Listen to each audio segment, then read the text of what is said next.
the November 27th meeting of the Nantucket Planning and Economic Development Commission, convening at 5:01.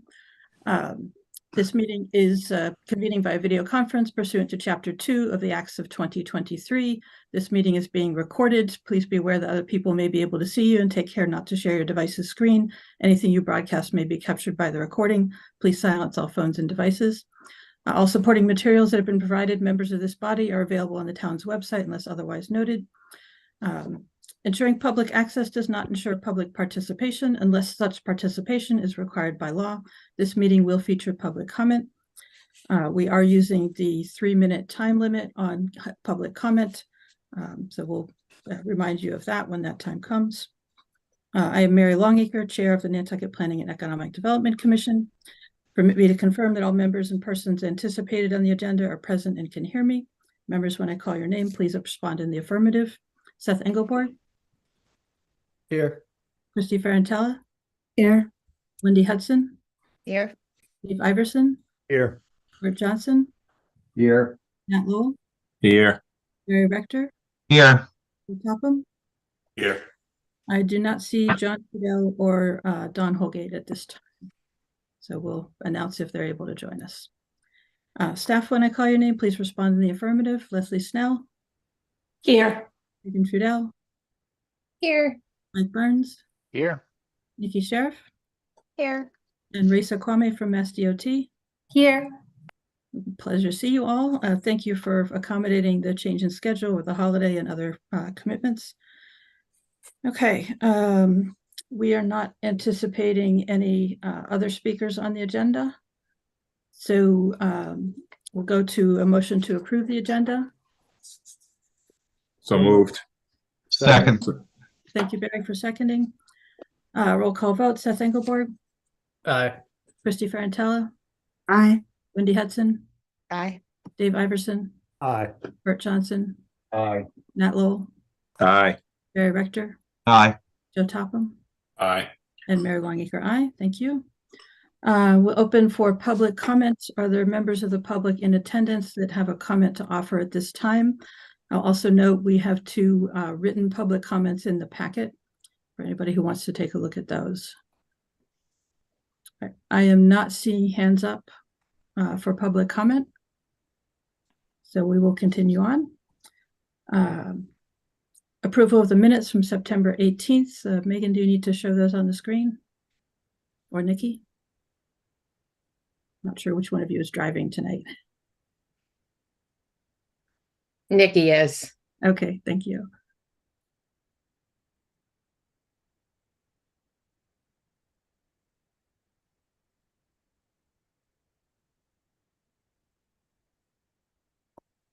Nikki, just to let you know, we can see your Outlook inbox on the screen, so you might want to minimize that. Thank you. So do we have any questions or comments on the minutes as presented?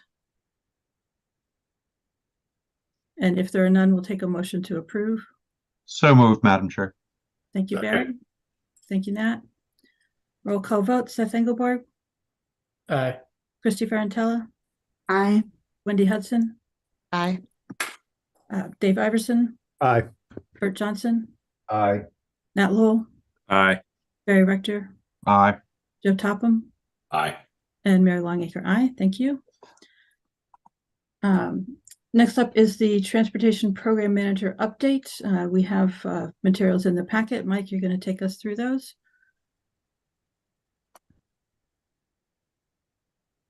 There's the mute button. Thank you, Madam Chair. The first item that we would need action for is an amendment to the 2024-28 Transportation Improvement Program.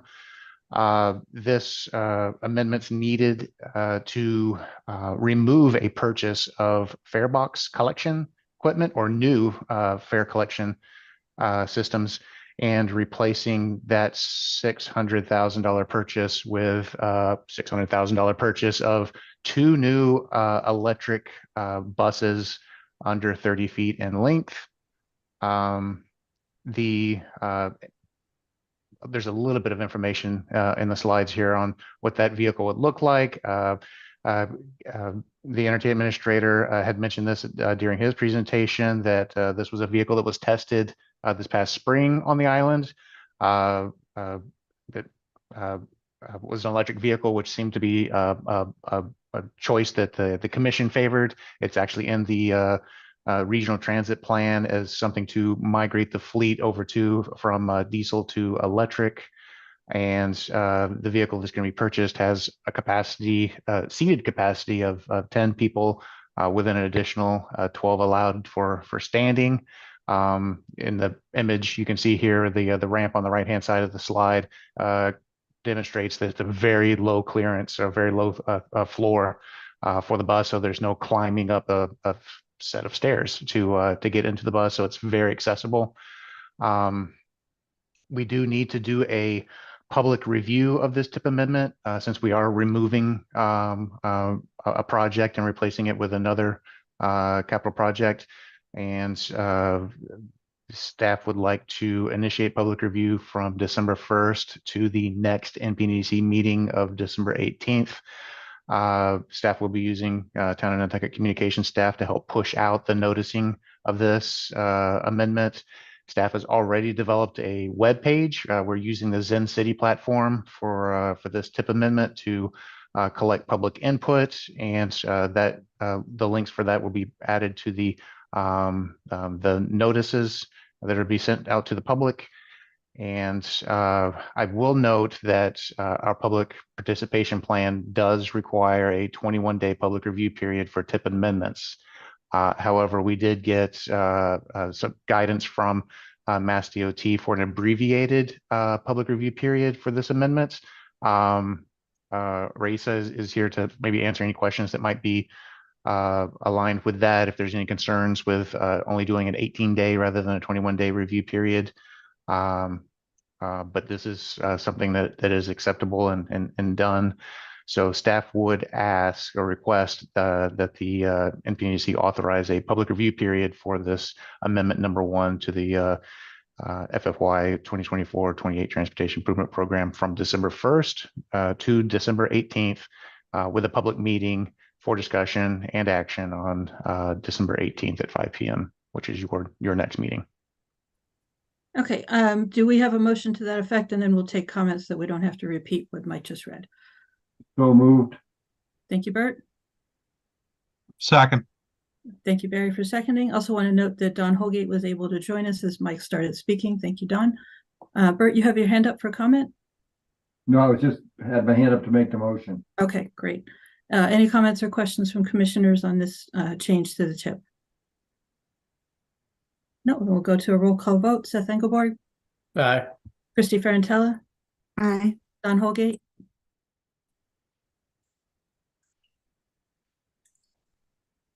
Don, can you unmute? Sorry, Mary, aye.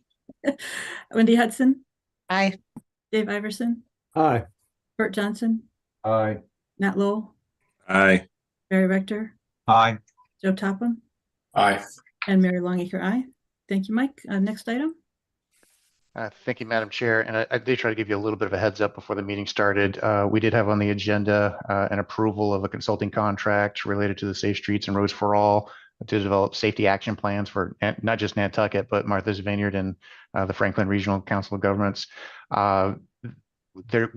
We did get a request from one of the other regions to do some additional follow-up with the consultant that we're considering, and we'd like to hold off on approving this consulting contract for 1 month until the December 18th meeting, if that's all right. So if it's all right, just I'll go to the next item on the agenda. Yeah, any questions for Mike on this change or the Safe Streets and Roads for All contract? All right, Mike, I don't see any questions, so go ahead. All right, so sorry for the premature adding that to the agenda, but it's a little I guess heads up for next month, and notice that we will have this item on the agenda for next month. The next item is we need to fill a seat on the Bicycle and Pedestrian Advisory Committee. So staff is requesting noticing be approved from December 1st through January 1st, and that the NPDC hold a meeting at their January 22nd meeting to fill that position. There is a correspondence from Jason Bridges in your packet with a nice letter just showing his commitment to bicycle and pedestrian activity on Nantucket. So his service is very much appreciated. If it's all right to say, I will say he was the genesis of the committee in the first place. He did do a lot of work to actually get the committee started, but since he's moving on, staff will ask that you authorize advertisement of a notice to fill the vacant seat on the Bicycle and Pedestrian Advisory Committee from December 1st to January 1st, 2024. Well, excuse me, December 1st through January 1st, 2025, pardon the misprint, with the public meeting to fill the seat at the January 22nd, 2020. Excuse me. I corrected myself. I didn't need to correct myself. It's 2024 next year. It's not going to be 2025 next year. That's to what fill a, the seat that's at the what a January- 2-8 record will do to you. All right, so Mike, the December gonna 1 to step away. January 1 is the period that we are advertising, not the duration of the seat. Correct. Okay. There's a copy of the notice in the meeting packet. I believe those seats are up in 2025. And many apologies for my clumsiness in explaining the motion, but it's there correctly printed in your packet with no need for further corrections, I don't believe, unless you believe there should be some. Thank you, Mike. I want to note that John Trudell was also able to join us just a minute ago. So Thank you, Madam Chair. I'm sorry, I apologize. I was actually on since 5 o'clock, so I did hear everything, but I was on the YouTube. I miscalculated and now I'm here present, so I apologize. Thank you. Thank you for clarifying that, John. No demerits for you. Yeah. All right, so I also recommend that everybody read Jason Bridges' resignation letter. It was quite a piece of work, not your standard boilerplate, and much appreciated both for his service and his levity in the letter. Do we have a motion to advertise the notice as printed in the presentation from Mike? So moved, Madam Chair. Second. Okay, so I'll take Joe as there's the motion and Bert as the second. Joe, you have your hand up as well. Well, I just want to thank Jason. He was a really good chair and spearheading a lot of the projects. So I just think he should be acknowledged as an excellent chair and participant and helping out really form BPAC to what it is today. So thank you, Jason. Yep, absolutely. Thank you, Joe. Leslie, are we able to send a letter of thanks to Jason? I see a nod, so we'll go ahead. Yes. Yeah. Okay, Joe, you still have your hand up. Did you have another comment? No, okay. Use error, sorry. Yeah. Any other comments? If not, we'll take a roll call vote. Seth Engelborg, Aye. Christy Farentella, Aye. Don Holgate, Aye. Wendy Hudson, Aye. Dave Iverson, Aye. Bert Johnson, Aye. Nat Lowell, Aye. Barry Rector, Aye. Joe Topham, Aye. John Trudell, Aye. and Mary Longacre, aye. Thank you. And one more, no, that's, so Mike, you also have sort of a status report in the packet, and it's my understanding you're not going to take us through all of those points, but I really appreciate knowing where those projects are right now. I'm happy to answer any questions you might have on the report, but I'll try to continue to provide a little bit of a summary of everything that we're working on and be available for questions. All right, for commissioners, were there any questions on the remainder of Mike's report that's in the packet before we let him go? All right, I'm not seeing any. Thank you, Mike. Thank you. Next item on the agenda, Cape Cod Bridges Project Letter of Support that was included in the packet. Leslie Snell was able to send that. Leslie, do you want to tell us quickly about that? Sure. There's a letter in your packet. The Department of Transportation requested the NPDC support in funding for the Sagamore Bridge and the Bourne Bridge. There was not time to put this on the agenda. The commission has talked on many occasions about the importance of those bridges to Nantucket, getting people here, getting our goods here. And so I felt comfortable in signing that as your director and sending that to the federal. I don't have the letter. Megan, can you pop that up on the screen, or Nikki? So we have too many tabs open.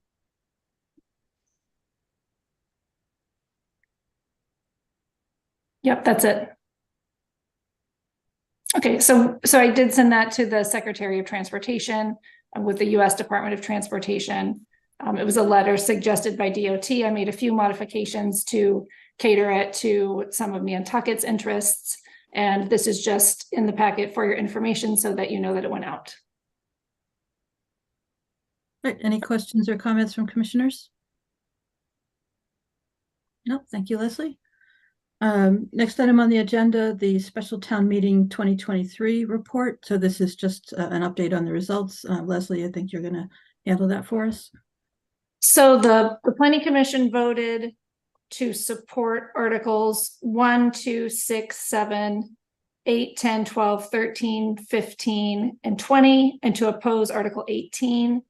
Articles 1 and 2 were related to short-term rentals, as I'm sure you all remember vividly, and those were not adopted. So that was against your recommendation to the Finance Committee. The other articles, with the exception of 13, were adopted in accordance with your recommendation to the Finance Committee. And Article 13, which was an appropriation to construct airport housing, was a take no action for now, I guess. So if anyone has any questions, I'm happy to take those. Comments or questions from commissioners? All right, seeing none. Next item up, so ongoing discussion of our enabling legislation. First, the topic of finance, and Andrew Vorse has provided some edits to the legislation. Nikki, would you put that on the screen, please? And Leslie, is there, do you want to take us through this? Is there anything that we should be particularly focused on? If you could just give me 1 second to pull that up on my computer.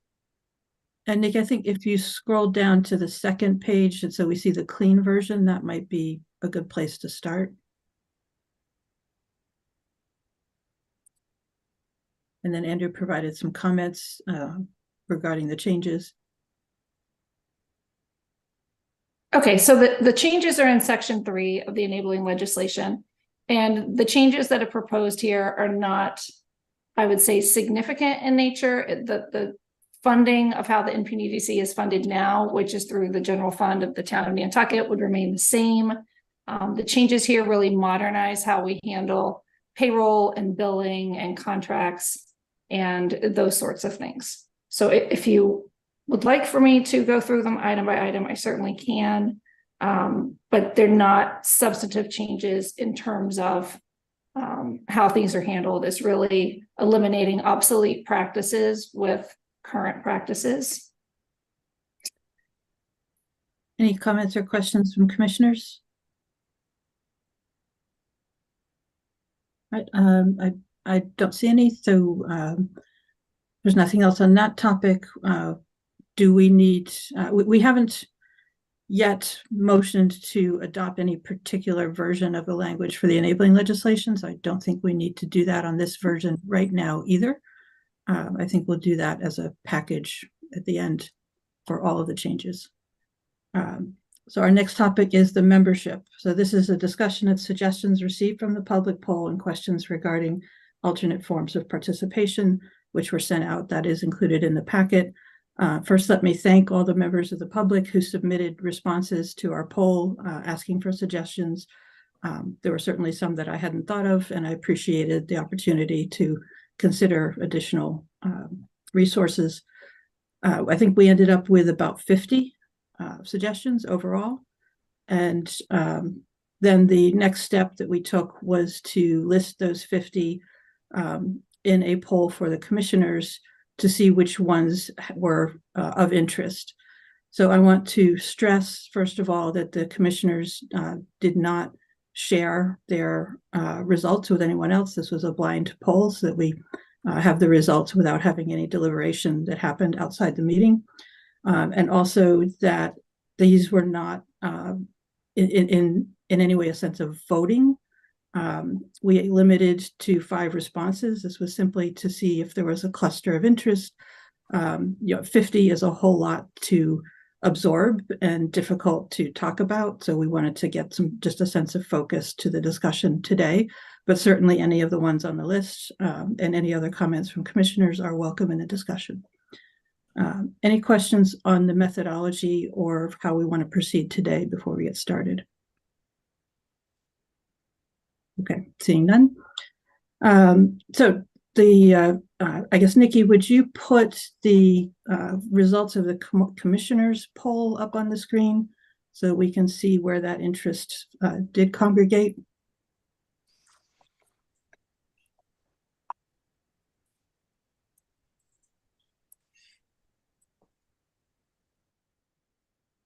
Thank you. So again, I want to emphasize that this is not a vote, and that people were not directed as to how they should prioritize or what they needed to include. So the fact that a particular name got a high or low or middle number of votes is not really indicative of whether or not that should or shouldn't be included. I'm just trying to hopefully state the obvious that everybody's still equally in contention here. That said, there was quite a bit of interest in the Chamber of Commerce and the Land Bank, in some of the existing entities that are represented on the NPNEDC right now.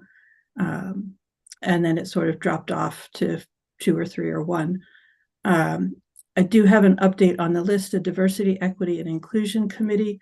I found out that that is a committee of town employees, and town employees are not recommended as candidates for participation in boards because of the potential for confusing authority. And so I would just update everybody on the fact of that. And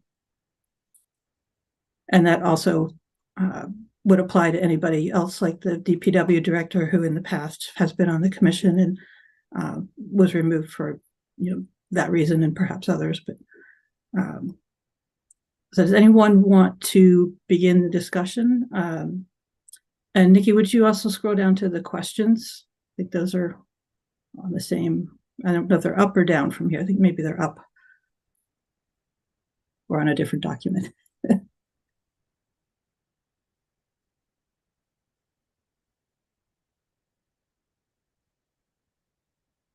It was an email from Leslie. That helps. There we go. All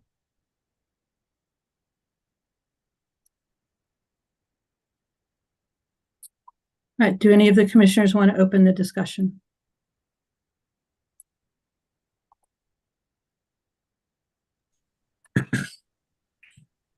Nat? I might as well, Mary. Thank you for everyone's input on this. The one that stuck out to me that you can always choose two, but the airport commission, I'm still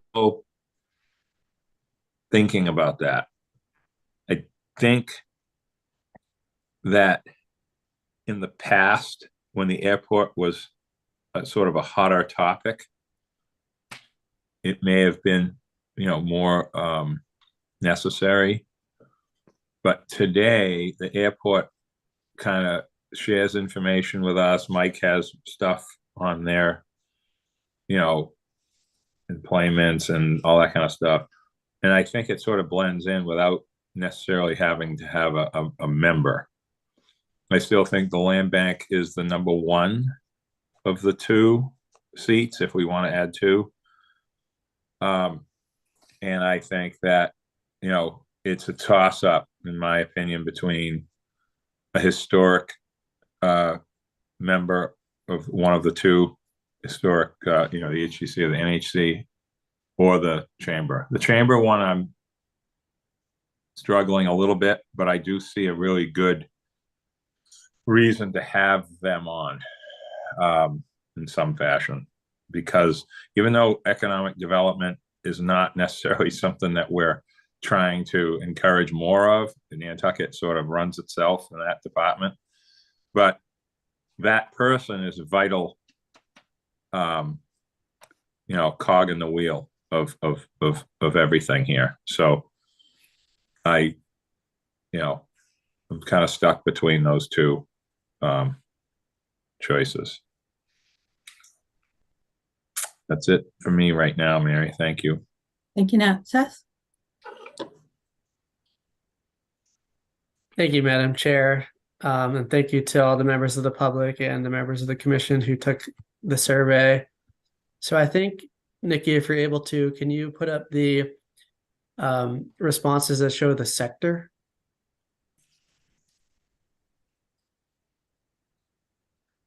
Thank you.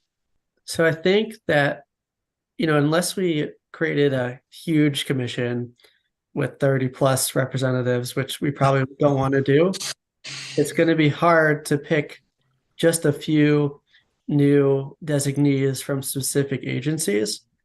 So after thinking about this a little bit more, I am of the opinion that rather than designate specific industries, what we've done here is great, labeled the interest by their sector.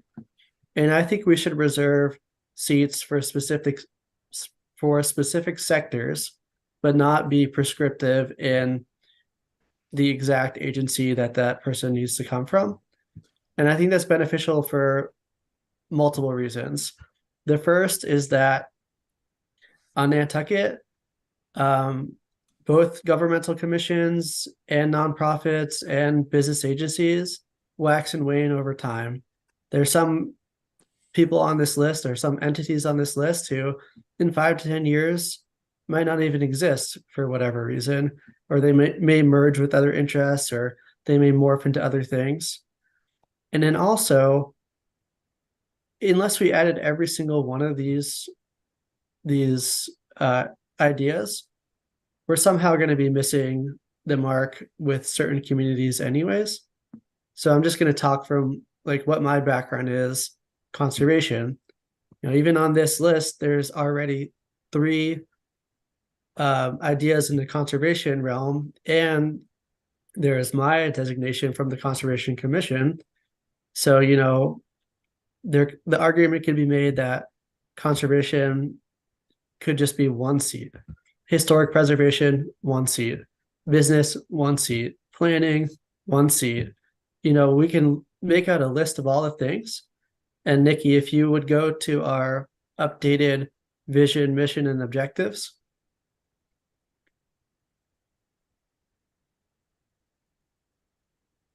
It's the second from the bottom.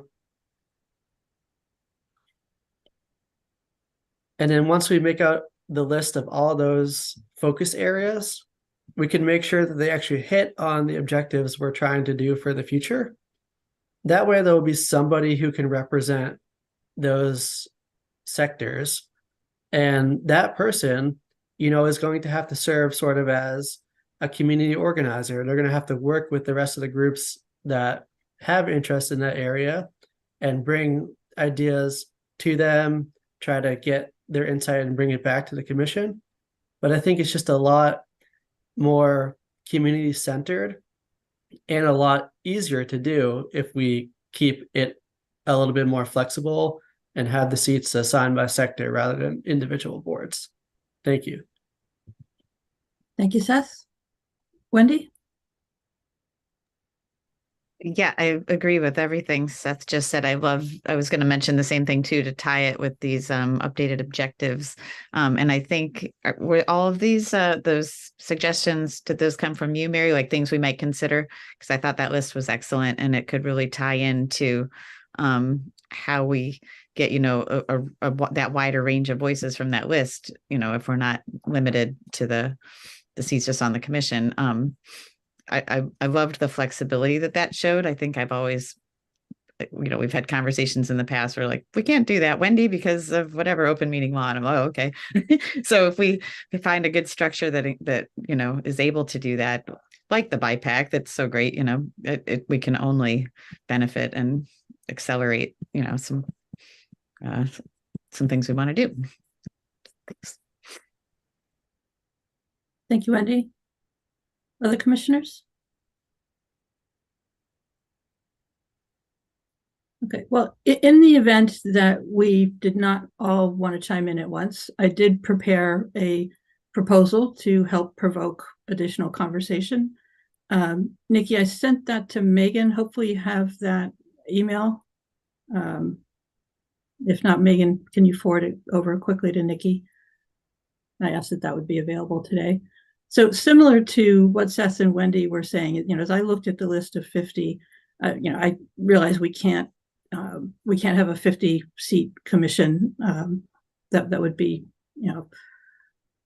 it would be redundant in some ways and paralyzing in others, I think, to try and have that large of a commission. And as I thought about it, I thought that in my view, prioritizing seats that have a wide perspective, particularly if we want to focus the commission on regional issues, as opposed to representatives that have a very specific focus on a particular area or interest. We might be able to cover a lot of ground if we can tailor the seats to have a wider range of activities represented. So I'm hoping that Nikki can bring that up so I can talk through some of the things that I put on there and why. Mary, when did you send that? I'm trying to find it in my inbox. Oh, within the last 24 hours. Okay.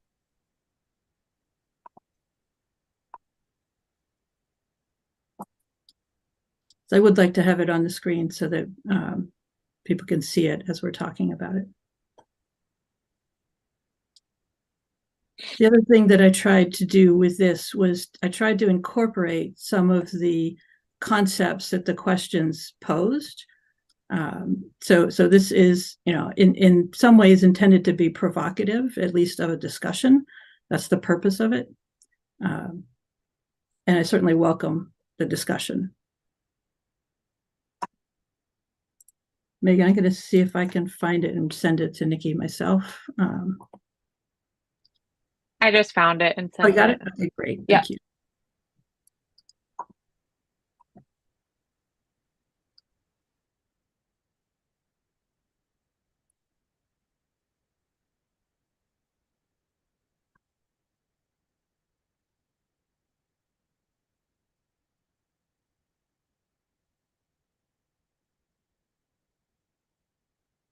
And I think we all realize that in the last 50 years, Nantucket has not just grown and not just gotten more diverse, but gotten more complex. There are more things going on here that didn't used to happen. Barry?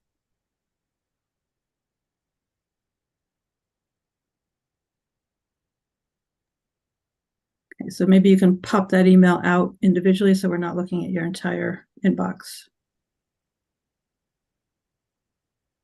Barry, if you want to go ahead. Yeah, thanks. I actually, I'd like to hear from Dave if you don't mind for a minute. I'm sorry. I want to try to summate a little bit here, and I'm hoping that maybe I'm not the only person on the page at the moment. So, with your permission. Dave? You're muted, Dave. I really appreciate what both Seth and Wendy are suggesting. My concern is that we get too busy trying to pack too many things into 2 more seats we're adding, or what that is. So I think that community engagement in general is the issue that we need to deal with, and not try to pack that issue into adding 2 seats. I think adding 2 seats or whatever we decide is important, but I think along with that is maybe we need to look at community engagement to bring these people to the table in a different manner, other than trying to fix that with adding 2 seats. I mean, I think we should still add 2 seats if that makes sense to you guys, but I'm just concerned that there's so much pressure to have so many people's voices heard on these 2 seats that maybe there's a more efficient way to do it.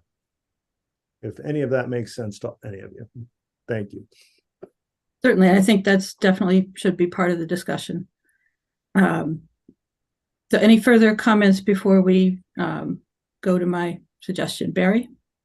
Yeah, so I think I feel like we're trying, instead of trying to find the right key to go in the door, we're trying to find the door with just holding a key in our hands at this point. And really, I think there are a few things that we're probably all aware of, but one thing most certainly is that as we begin to figure out what players we're going to bring into the recomposited NP and EDC, that, what's their focus really? And when I look at that list of 50 suggestions, I see some that are very involved with the community on a local basis, and I see some that are involved on a much broader scale on a regional basis.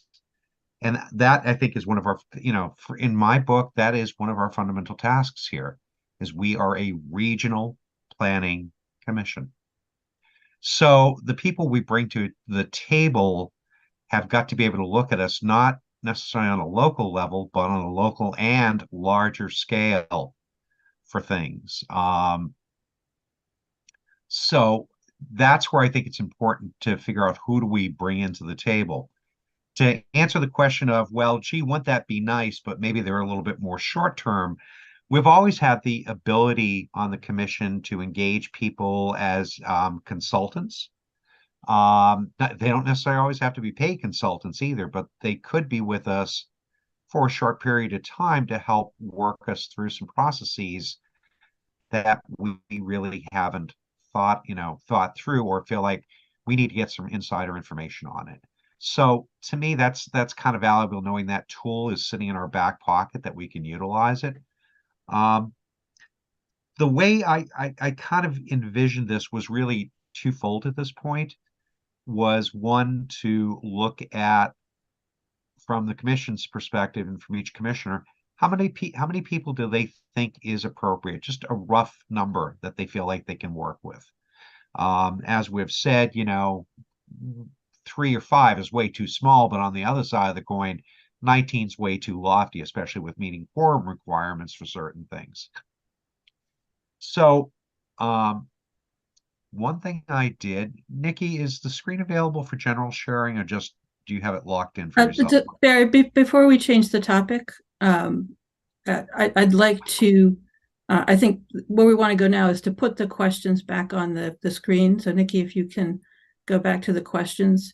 But several people have alluded to them, and I just want to make sure that we talk through some of those. I want to put a hold on the idea of the final answer to how many. I think that discussion should come at the end rather than at the beginning. Well, there was a little more to it than that, but I'll please go right ahead. It wasn't just that one thing. Thank you. So Barry, remind me to come back to you. I know you won't let me forget you.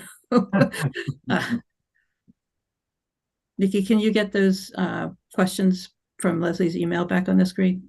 Or Megan, I'm not sure who's sharing right now.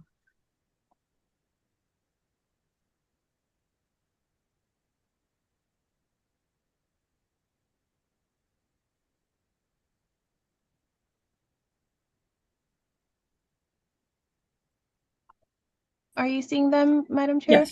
Yes. Okay. Thank you. Okay, so so as somebody mentioned, could we have more subcommittees like the Bicycle and Pedestrian Advisory Committee in areas corresponding to the objectives? Could we have work groups for specific purposes that are formed and then disbanded after that topic is addressed? More flexible membership in some way,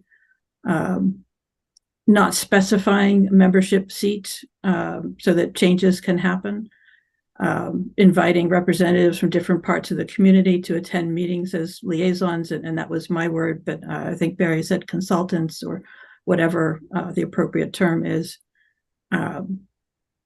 Having an NP and EDC representative on another organization. So rather than expanding our commission, expand our reach by participating on other commissions. And then I think Seth mentioned assigning seats to specific objectives or sectors. So those were some of the questions for thought. I wanted to ask the commissioners, were there additional suggestions that you have, in this sort of vein, that we should be thinking about as we think about membership positions? And did I catch Seth and Wendy and Barry, your points in this discussion? Wendy? Just one thing that occurred to me, we just went through this exercise with the Book Foundation, was that we don't have that perhaps there are multiple things of this. For example, I'm on the executive board of the NHA. Does everyone know that? Probably not. So they're like, what are all the hats we wear? The Book Foundation, like local merchant, like we all on Nantucket have a lot that we do. And it may be that we're covering, already more bases than we always, than we might talk about in particulars, but we do have many things in the backs of our mind. I don't know how you capture that, but perhaps with each change of the board, you kind of take a little bit of an inventory of everybody's. I don't know if that's a helpful thought or not. It just occurred to me that I don't know what everybody else, is all doing on our side gigs. So thank you, Wendy. I think that is an excellent point. I know when I joined NPNEDC, my position on the Coastal Resilience Advisory Committee was significant. Nat's position on the Steamship Authority Port Council is significant. Your position and any number of things is significant. There are many of us that have those outside commitments that are not required for the NPNEDC, but are certainly helpful. So thank you for articulating that. Further comments from commissioners?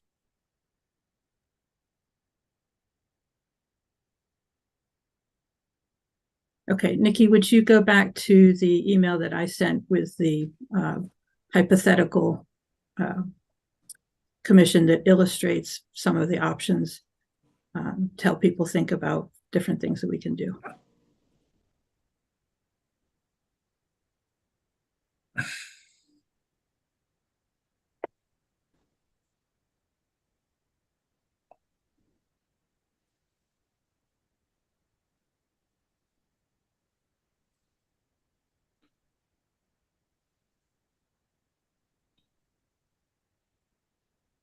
And I'll just acknowledge we do have a member of the public with their hand up. I will get to you. Just trying to go through the beginning of the discussion with the commissioners first. Okay, so I put this together just to, as I said, to try and illustrate some of the options that we have, and to talk through some of the reasons why you might include or not include a particular type of representative. So we've talked about the Land Bank and the Chamber of Commerce. The Nantucket Resource Partnership, I noticed on their website, they are formed to connect and streamline social services on Nantucket. And that's an area where I don't know how much representation we have right now. We certainly don't have any seat dedicated to that. But that was something that came up in a number of different ways on the suggestions. And so I thought that was potentially an organization that could help us see into segments of the community that we may not see as easily right now. The Nantucket Historical Association, as I thought about historic preservation, the HDC has a very specific charge. The Historical Commission has a very specific charge. But the NHA has really a very wide range of activities in the community. They are promoting cultural awareness. They are, part of our culture and tourism sector. They are, definitely well-versed in historic preservation. They are working on coastal resilience and sustainability. And so I thought, well, given the breadth of their knowledge and activity, they might be the appropriate representative for historical preservation. Looking at the at-large seats, the transportation sector, when that was suggested, I thought, well, how are you going to, pick a single representative to say that they represent the transportation sector? And I thought, well, we don't have to. I think somebody else pointed out that, you know, we wouldn't necessarily need to require a specific organization to provide a representative, but we could, with an at-large kind of membership, look for applicants that represented the transportation sector, whether that is a car rental agency or the steamship or the airport or bike rentals or some other form of transportation. That would be up to the applicants to express an interest from that industry, and that could change over time. I also made an option here for an elected at-large seat as well as an appointed at-large seat, potentially to reach different segments of the community. And then on the Housing Authority and the Concom, I want to stress this is not related to the individuals who currently occupy those seats. This was more a recognition that the Housing Authority has a specific focus, and the Concom has a very specific focus.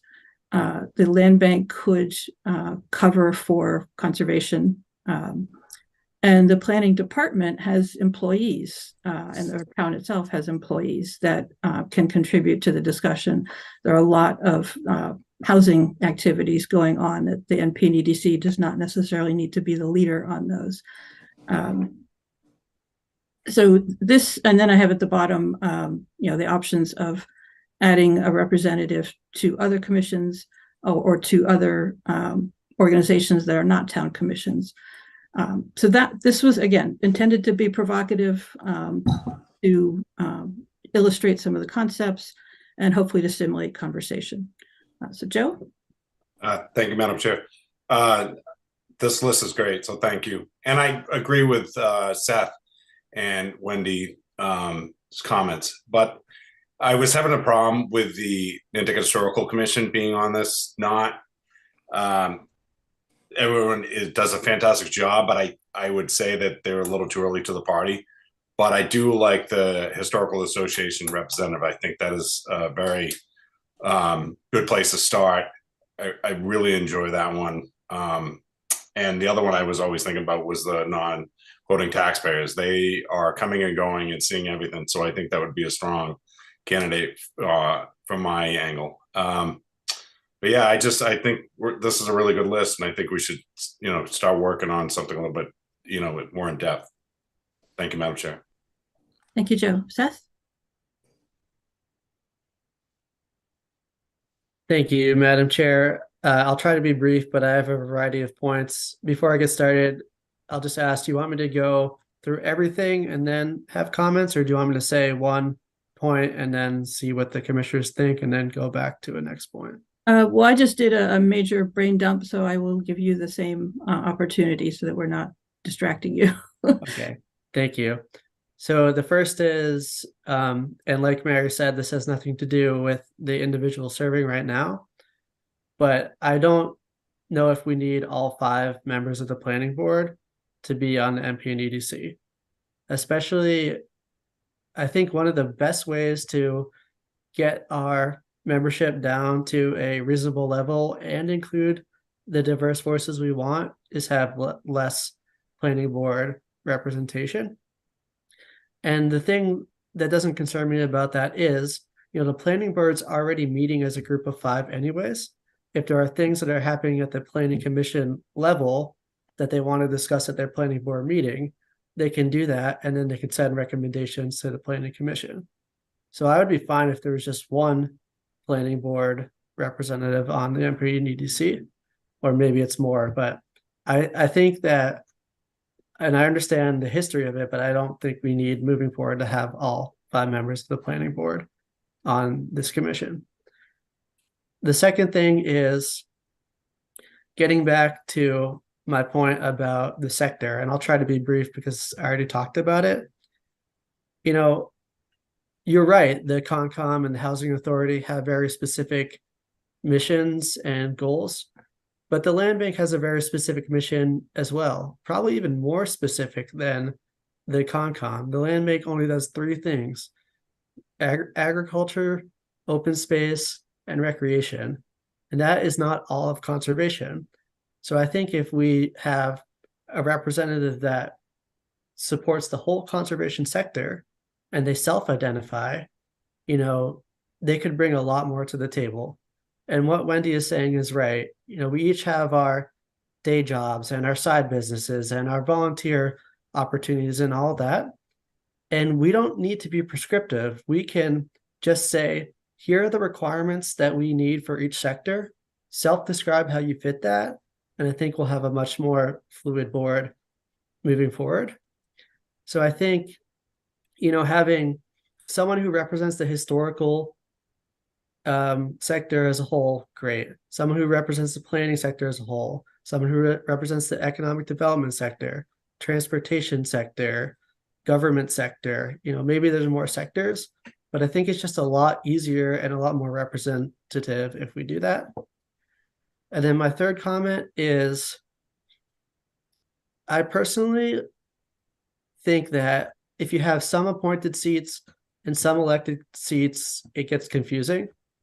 And a lot of people in the public have pointed towards we should have more elected seats in the planning commission because it makes it, in their words, more of a participatory process. I've said many times, and I strongly believe this, that it's actually much more difficult to get elected for a seat than it is to get appointed for a seat.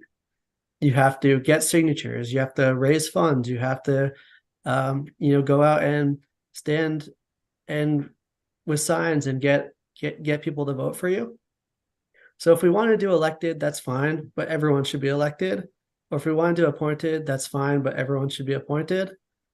The less confusing we make this commission, the easier it is going to be for everybody, but especially for our staff, who are going to try to manage all these appointments. Thank you. Thank you, Seth. Does anybody want to ask questions of Seth before we go to the next speaker? Give me a wave if you do. Okay, I'm not seeing it, so we'll go to Christy. Thanks. Just wanted to add a couple comments kind of similar to what Seth was just saying. But in terms of kind of pointing out to specific organizations, like the Nantucket Resource Partnership or Nantucket Historical Association, I feel like we could have sector-based ideas, kind of like the transportation sector, and have somebody that's in social services. And that could mean somebody from the Council for Human Services or somebody from a nonprofit on the island. I feel like we're trying to invite people to be part of the commission, and we're not sure like what their capacity is, and saying that we definitely need somebody from the NHA or NRP is kind of putting that into a box. So I just think we could get more applicants and more representation if we had sectors that we wanted to hit, and not necessarily a specific organization. I also agreed with what Seth was saying about either being all elected or all appointed. And I just think the members at large should be all the same, whether it's all elected or all appointed. Thanks. Thank you, Christy. Bert? Yeah, before I start, I'm on both the Housing Authority and Housing Nantucket boards. One or the other should be a member of this thing. The town has created 0 new housing. Housing Nantucket has been leading the way in all this housing development. Everything on Fairgrounds is Housing Nantucket. We have over 100 units we've created over the years here. So, and housing's the big issue to everyone on Nantucket. Wiping out housing, one way or the other. You've got to have one or the other. Either the Housing Authority or Housing Nantucket needs to be on the board. Thank you, Bert. Other comments? Seth? Yeah, just quickly, thank you, Madam Chair. And I think a few people have hit on this as well, but another reason for having the sector representation rather than the individual organization is because I don't believe, we've gone out to the community and asked these organizations, are you willing to participate? Do you have the time and energy to participate? And I'm sure we would do that if we went this route, but directors change, boards change, people's times change. And having the broad sector-based membership will be a buffer against all those changes. And we're asking a lot of a very few representatives, very few organizations, if we designate them as having to participate. Thank you. Thank you, Seth. And that's a point that I agree with. And part of the reason why I'm in favor of adding seats is that we not only are asking a lot of our members to add a seat on the NP and EDC to their schedule, but then we ask NP and EDC members to add subcommittees and representation on other committees, and it's a lot to ask. So let me go to Wendy. And Barry, I haven't forgotten you. Just give me a nod if you have something to jump in with. Yeah, just quickly, I'll reiterate, I like the sectors again. I did want to not lose sight of how well it can work to invite, the executive director of the chamber, like we had, Peter Burke come, or like the airport at the end of the season, or, steamship, same thing, like all these things, NERDA. It's like when we hear from the person whose job it is to run this thing, it's probably more valuable, than just having them in the meetings all the time. I just think standing invitations to get reports from certain groups would, as you have on your list, Madam Chair, would be, just a very valuable structural improvement here. Thank you, Wendy. Joe? Thank you, Madam Chair. So I'm on the CPC, Nantucket Area Planning, Nantucket Admiralty Scholarship Committee. I also help with the Anglers Club Scholarship Committee, and I'm on the Land Bank Bike Park Committee, and possibly doing some other things for them. But so I feel like I'm reaching out to everyone along with a massive family. But I also just wanted to say that I'm fine with getting different sectors. I think that would work well. But the one thing that I wanted to say is on the Nantucket Admiralty Scholarship Committee is we have a number that says that we can be from 7 to 11 members. And so if someone comes off and on, or if we need to bring in someone that's got a strength or that would help us facilitate something, that's what we go to. We tap them. So I don't know how rigid we need to be with this number. I don't know if that's something we could work on where we're 11 to 13 or whatever we want to do. I think that we could kind of control that. So if, like, to Seth's point, we haven't asked anyone for these roles or would they step up, but at the same time, could we have vacancies? So at that point, if there is something where we're coming up and, we want to tap Holly Backus, then we say, will you come in and for 6 to 8 months or 9 months, whatever it's got to be, will you come and attend these meetings and weigh in? And could that be some kind of a rotating, moving seat that we could ask people to step up and down from and keep us moving? Because I think if we don't want to stay static, we want to keep this moving. So why not have that option to keep us moving with different players and different people and different perspectives? I think that's really important. And like Wendy just said, if we can have speakers come in and once in a while and give the perspective, I think it will help us out a lot. So, so thank you very much, Madam Chair. Thank you, Joe. Nat? Yeah, Madam Chair, thank you. Joe and Wendy just took everything right off of my notes. Exactly kind of like what I was going to say. So I'm going to add to what they said to make it even better. Mary, when we, a while back, when, you were in the audience and newly appointed, Mark Willett would come in occasionally and give his water discussion, which to me is like an amazing conversation to have. Like, so it fits into what Joe was saying about like reports. I think that is a really good way to get an input without having to add members that now are committed to a meeting a month that they don't really need to be at, right? For example, like the airport, twice a year maybe, with something. Like we had a meeting with them the other day at the steamship about some stuff with the fuel people, and the amount of information that comes out of just 1 hour meeting is kind of amazing. And it is good for the public to see that. Same with David. When David explains what we're doing with the sewer, this month or this last 6 months or this winter. That's a really important thing. And I think that he can, if we had a, that in our program with whatever the right timing is for them to come to us like once or twice a year or whatever, it doesn't have to be a set number. I think that's where we need to go with some of the representation. I don't think we have to have a representative from the airport, but having a report is really a great thing, I think. And as far as the stuff that Wendy brought up is the same thing. Reports from different groups, stuff from, if we don't, let's say, for example, we don't pick the chamber as an actual member, but there's things that they can do with us that will be good to share and be a part of. So I think Joe's last thing he said, what's the number we want to pick? I mean, I think that's, we have to decide on 13 or not, or do we want to go to 15? I'm not sure about that. The housing issue that Bert brought up, we've had a lot of conversations about that in the past when the Affordable Housing Trust and Housing Nantucket people were confused of what was what and so forth. I think everybody knows that the differences now.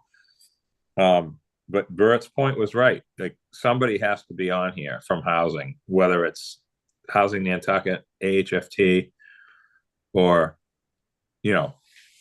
or Housing Authority as they are now. And they're a state agency, so that might not make a lot of sense to remove them because they are a state created agency. Anyway, that's all I have right now. Thank you, Mary. Thank you, Nat. I want to make sure that we don't skip over a very important point that just came up from a number of people, and that is the value of flexibility in the membership on the commission, both in terms of the number of members was mentioned, and also in terms of not being overly specific about where that seat gets filled from. And one of the issues we need to consider is that right now, in order to change our enabling legislation, it could easily be a 2-year process or longer through the state legislature. And that is really crippling if we're trying to make a change in order to meet a current need. So we should talk about and consider whether not being as specific in the enabling legislation is in our best interest, and does that make us a better commission, and how would we structure that? It's my understanding that we do have that as an option, that we don't need to name exactly where every seat comes from, but we probably need to explore how that would look a little bit more.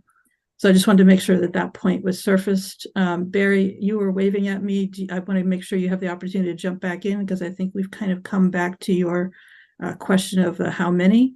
Would you want to go ahead, please?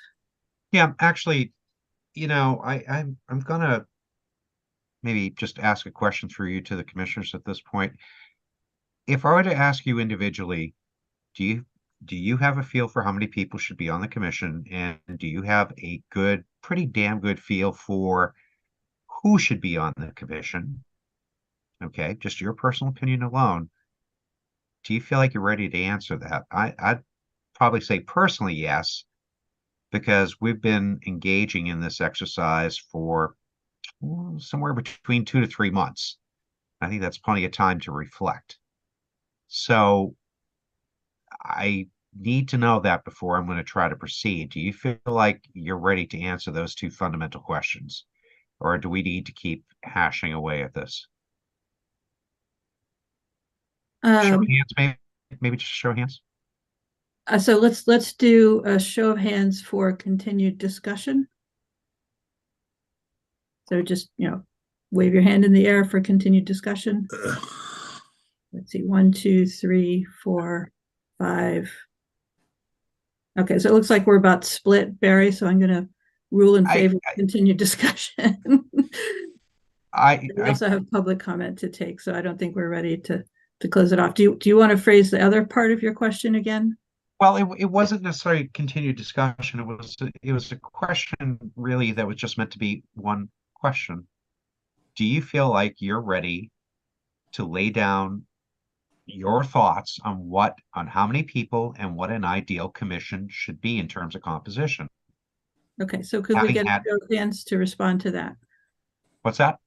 So I'm asking for a show of hands to respond to that question. Please. Yeah. I want to make sure we get both sides weighing in. So I am seeing 1, 2, 3.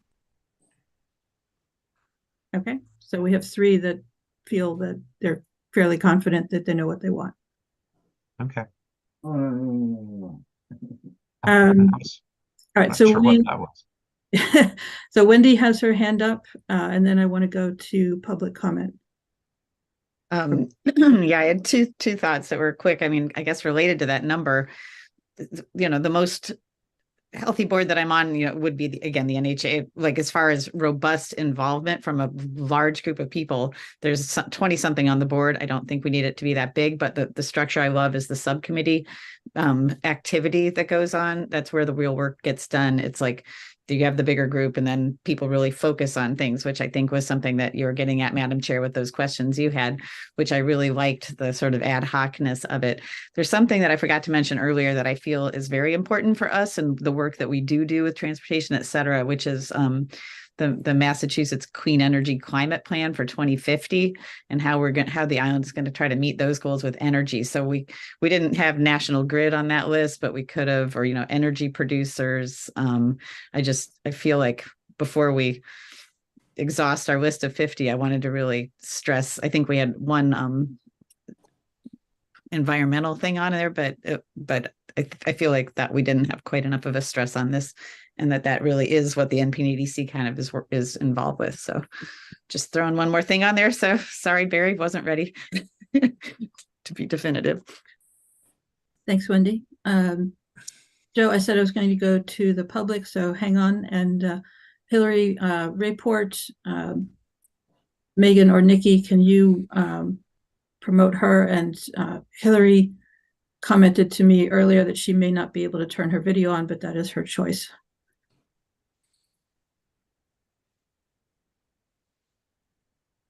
I'm bringing her over now. Thank you. Hi, everyone. Can you hear me? Yes, go ahead. Okay. Thanks so much for taking my comment, Mary, and letting me participate. I think there's so many really exciting ideas being traded around, and I really, I'll just share that I really like the idea of the sectors being represented. I think it's creative. I guess I just wanted to weigh in by saying, what is on the table with the State House that passed at town meeting, however narrowly, is a board of 5 directly elected at-large members and 6 appointed members, each appointed for 1-year terms from 6 different boards. And there's nothing that I would like more than to be able to stand up at town meeting next year with whatever you put on the table and say, I wholeheartedly endorse it. And I think it's a great idea. I think that whatever it is, as an alternative to what's currently advancing through the state legislature, it needs to accomplish the goal of being a really well-functioning governing board. And when you get into, well, there could be more members or fewer members, or it can be flexible, then you have to ask the question, well, who's deciding how many members it has at any one time? It just gets really, really squishy. And I think, you have the power to have subcommittees, which you have in BPAC, and I think everybody's really happy about that. And subcommittees can be really narrowly focused. They can be packed with experts that you choose, and they can give you really good advice. But at the end of the day, whoever are the standing members of the board are the people who are voting. And I think that's where we have to say, how do we best serve Nantucket by saying who gets a vote? And the things that were really important when, I, along with all the other petitioners and the people who voted, created legislation and put it out on the table to be voted on, was to say that there has to be some way for people who maybe aren't in the favor of the planning board to get on this commission. There has to be some way for the public to say, you know, I don't feel like I'm being represented, or I don't feel like I can be part of this, and I want to have some path to participating. And I think that's one of the things that really appealed to the public when they voted, the people who voted to pass this. The other thing that is really important is that well, just that it you know, that it can be effective at governance, which is setting the strategy and hiring and firing the, you know, the very, very important staff that you have. And that's not something that can be done, you know, if things are sort of shrinking and growing. But other than that, I think there's great ideas, and I appreciate being able to participate. And I also think that what passed is a great idea too, and deserves full debate and consideration. And I hear some people bringing up all those ideas. So thank you for that. Thank you, Hillary. Dave, I'm sorry, Joe, had your hand up before. I want to make sure I don't forget about that. Dave, do you want to go? I just wanted to point out that we have a representative at the Affordable Housing Trust, so happens to be me at the moment, but that kind of may cover the affordable housing piece. So just wanted to throw it out there. Thank you, Dave. And that's one of the things I think we need to keep in mind is that as far as the exchange of ideas goes, we can either have a seat from another board on the NP and EDC, or maybe it makes more sense to have a seat that an NP and EDC member fills on another board. You know, they're to me, it's sort of a question of, is it niche or is it an island-wide perspective? And I'm not trying to answer that question for any particular group, but something to keep in mind. Joe, did you still have something you wanted to add? Yes. Well, first off, I mean, if you look at the planning board members all the way down the alternates, you've got Stephen Welch, who's on the HDC, works for the town, assistant building inspector, and then Abby, business, you know, working in the business field, finance, and then of course John, Mr. Kitchener, who was very successful in his business and dealing. So I really feel like, you know, cutting down the planning board membership from 5 to 1 would really hurt this board in a lot of ways. We all knew what we signed up for, and we're all fine with it. There was a comment made in the paper that someone has an iron fist on this board, and I've never, ever been coerced or told to like vote in a certain way. That's never happened. There's no insider information, trading, anything you want to put at this. This is not happening. So let's just dispel that. I've never had anyone say that this commission is not easy to communicate with, be able to have a conversation, come and speak as a public speaker. None of that. I don't know where this information is coming, that we have this iron fist and we don't want anyone to sit at the table. Joe, that is not what we're doing. So I just think that comment is unnecessary. So that's Joe, this is not a planning board meeting, although I'm not having a planning board meeting. I'm going at a comment that was just made, and so that's my point. That's not what's happening here. We want to open up the board. We want to get to a number that we all look for. That's what we're trying to do. So that's my point. Thank you. Thank you, Joe. Seth? Thank you, Madam Chair. May I respond to Joe?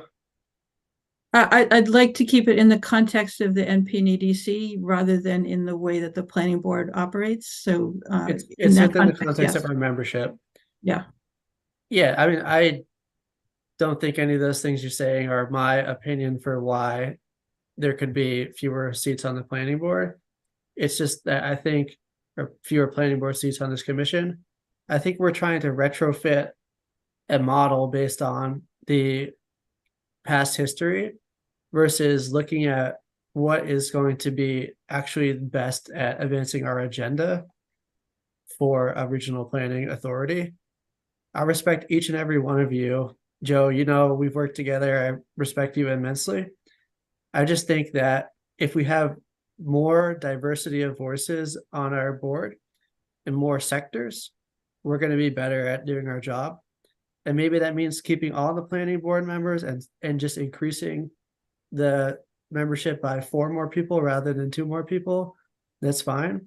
I just don't think we have enough space to have a 13-member board with 5 planning board members. It's strictly a logistic issue. It's not about iron fists or anything about disrespect to the planning board. It's in my opinion strictly a logistic issue. Thank you. Thank you, Seth. I'm going to interject before we go to 3 planning board members, so pardon me for making you wait another minute.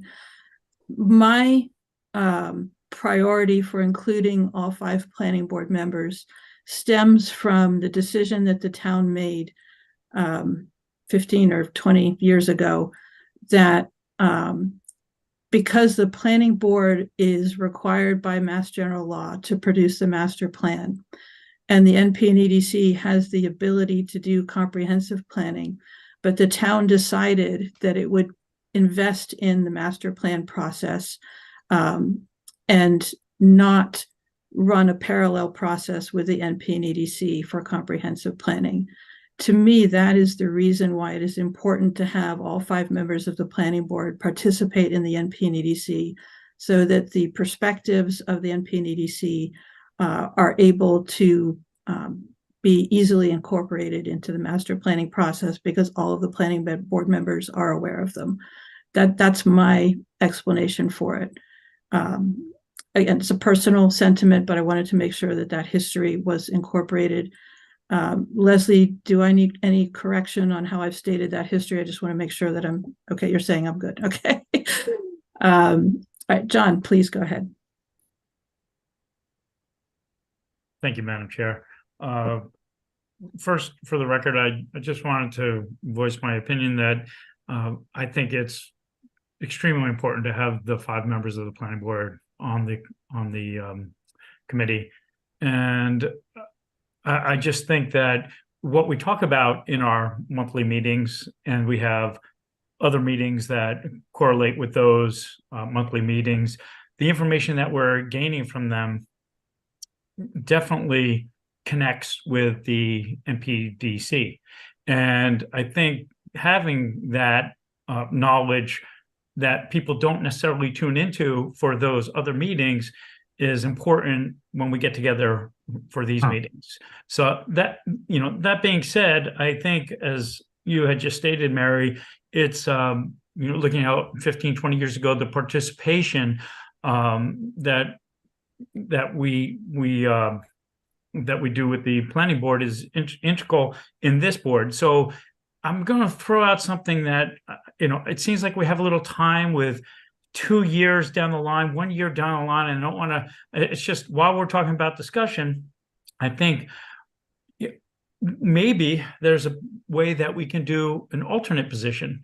And it's something new that I haven't heard discussed yet, but for the planning board, for example, I do like, or I really would prefer to have 5 sitting members be on the board. However, if there was some kind of debate or talk about representation, maybe there's a compromise where we have 2 members of the planning board and 3 planning board sitting in the alternate capacity on the NPDCD, similar to what we do on the planning board now. We have 5 sitting members and we have 3 alternate members. I say this only because it might have us still attend the meetings, participate in all discussions, relay the information that we've received, but then have 2 sitting members voting while the other 3 are still engaged in the conversation and discussion, and we just won't have a voting position. And I say we, meaning we don't know who, you know, in the situation would be appointed or elected for the two member seats. But then we could keep the 13 membership, and it would open up maybe as much as 3 seats while still allowing the planning board to be heard in an alternate capacity as we do at our planning board meetings. And by no way am I, have I thought about this? I honestly just thought of it a couple minutes ago. So this might introduce a whole new discussion. It might have big confrontation with opposing sides and for discussion, but it's just a thought to, instead of expand the board to 15 to 20, and all we're doing is adding more people, we can still be represented by our full 5 members. However, in the voting capacity on our board as we sit now, maybe there's only 2 votes. And it helps if one member isn't able to attend that particular meeting, maybe one of the alternates could step up in a voting capacity for that. So just an idea for discussion. I'm not sure if it holds any merit. I just wanted to introduce it while I was thinking of it. Thank you very much for your time. Thank you, John. That is something that had also occurred to me. I'm not as familiar with the mechanics of that, but I appreciate you laying out how that works. But I think that might be an area where we can satisfy competing objectives to consider a form of alternate membership. I would love to hear other comments on that concept. Joe? Thank you, Madam Chair. I'm fine with changing that seat number. First off, Seth, I agree with you 100%, and then I value just as much. So thank you for that comment. And I don't mean to be taking that towards you, my statement. But the planning board, I think that if you were going to change that number, I would say go to a minimum of 3, which would be the chair, vice chair, and if a former chair stepped down, I think to really stay connected, and then having 2 members, you know, as an alternate, I think that would work real well. I don't have a problem with 13. I think that would work really well. But again, that goes back to my comment earlier, is, you know, should we have that number be able to be a variable and we plug in and take out as we need? So that's something I would rather stick to what you have in front of us, but maybe add the number if we need. But just have some language in it that would allow us to be flexible and fluid and move quickly. So thank you, Madam Chair. Thank you, Joe. Other comments? Seth? Yeah, just quickly, thank you, Madam Chair, and thank you, John, for your idea about the alternates. I don't necessarily have an issue with it. I think it's creative and ingenious, but it's my understanding that alternate membership are usually for regulatory boards. And since we're an advisory board, I'm not sure it fits the mold or not. So I'm not saying we shouldn't do that, but I think we should just maybe consult town government or some regional resources, municipal resources, to see how that would actually work with an advisory committee. Thank you. Thank you, Seth. Further comments? Nat? And then Dave. Madam Chair, thank you. I wasn't going to say this, but Joe just stole another thing I had written down, but wasn't going to bring it up. I would, if we get this right, and we get the right representation, that when I say right, I don't mean that like one isn't right or not. I mean the right thing for this commission. I would be willing to go to 3 planning board members. I wouldn't go lower than that, but 3 would be the number that I think, removing 2 to allow for not having so many members that we've become, you know, a club. Like, that's not really the right thing. I think we should pick the 13 number, and if we have to remove 2 planning board members in order to create 4 seats for some of the other ideas, then I would be willing to do that. I know that I'm just one person, but I wasn't going to bring that up right now because I don't want the meeting to go on all night. But Joe just said it. So, and with John's comment as well, I think cleaning it up and making it 3, that's it. That would be I would be willing to support that if with the right mix. Thank you. Thank you, Nat. Dave? I just, Nat said it all. And I'll leave it at that. I would support 3. If it affords 2 more seats for better community engagement, I'm 100% in support of it. Thank you, Dave. Barry? So, Madam Chair, where I've been trying to get to is, I guess, what are we doing? I think there's a way to really streamline this dialogue into where we're heading. We're kind of focusing on one thing when I think the whole thing should really boil down to 2 fundamental questions. How many on the commission, and what does the commission look like? And then we can have that discussion. Both those things can be fluid, but at least forms a baseline of where we're going to head off to. I want to bring up something that I've been working on just to show you all, to see what your thoughts are. So hopefully screen share is open. Yeah, Nikki, we can take down my provocative suggestion. I think that it was successful in provoking discussion. There you go. All right. Let's see here. It'll just take me a minute. Sorry. And Dave, do you have your hand up to comment when Barry's done? No. Okay. So here's the thought process. Would be, I think you've all had an opportunity to really reflect well on what this begins to look like. And of course, there'll be a little bit of dialogue that generates afterwards. But what I was thinking is to start the discussion off with, how many people do you see being on the board as a functional board? And then each one of you just go down the list of what's here. The list can be added to or subtracted from, but go down the list and just, like, for instance, with Seth, what do you think should be on here? Just give me that and let's see where it goes. In the end, what this spreadsheet will do is not only give me a reflection, I should say, give us all a reflection of what your thoughts are and, whether you hit the target or not. But the other thing too is, if I just scroll over a bit,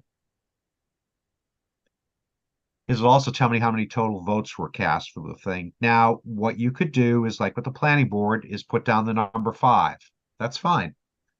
But at least that way we can begin to see what it is that we agree upon and where certain things are going to drop off at. If only one person has an interest in devoting a seat to one thing, okay, so be it. This may be a majority thing, or maybe at that moment they can make a strong case to where people can change their mind. But at least, we're starting with the planning board. Okay, great. And that's a dialogue.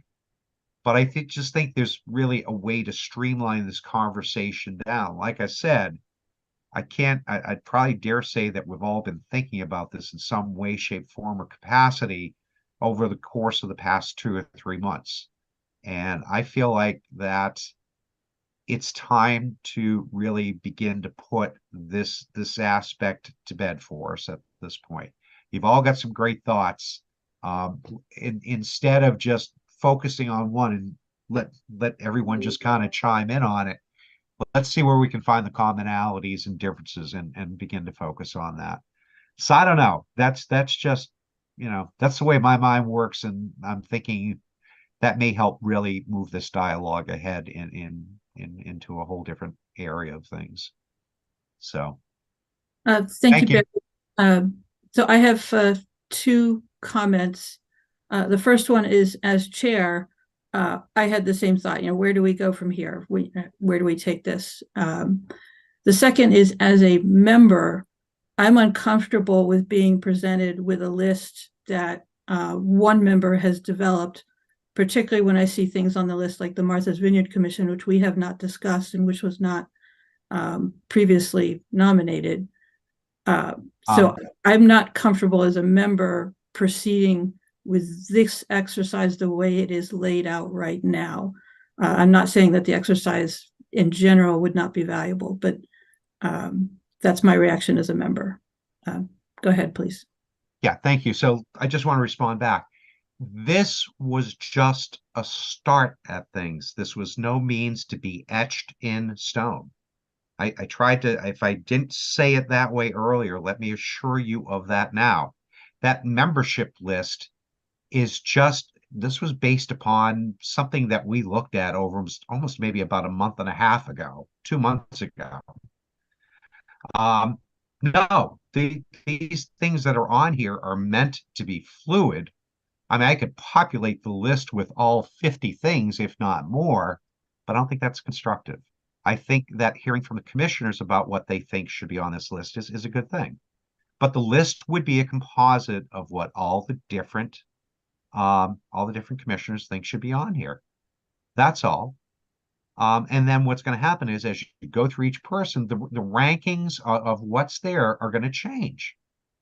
And like I said, I think that would help us get to a point of where do we agree with certain things, and let's iron out the things we don't necessarily agree with.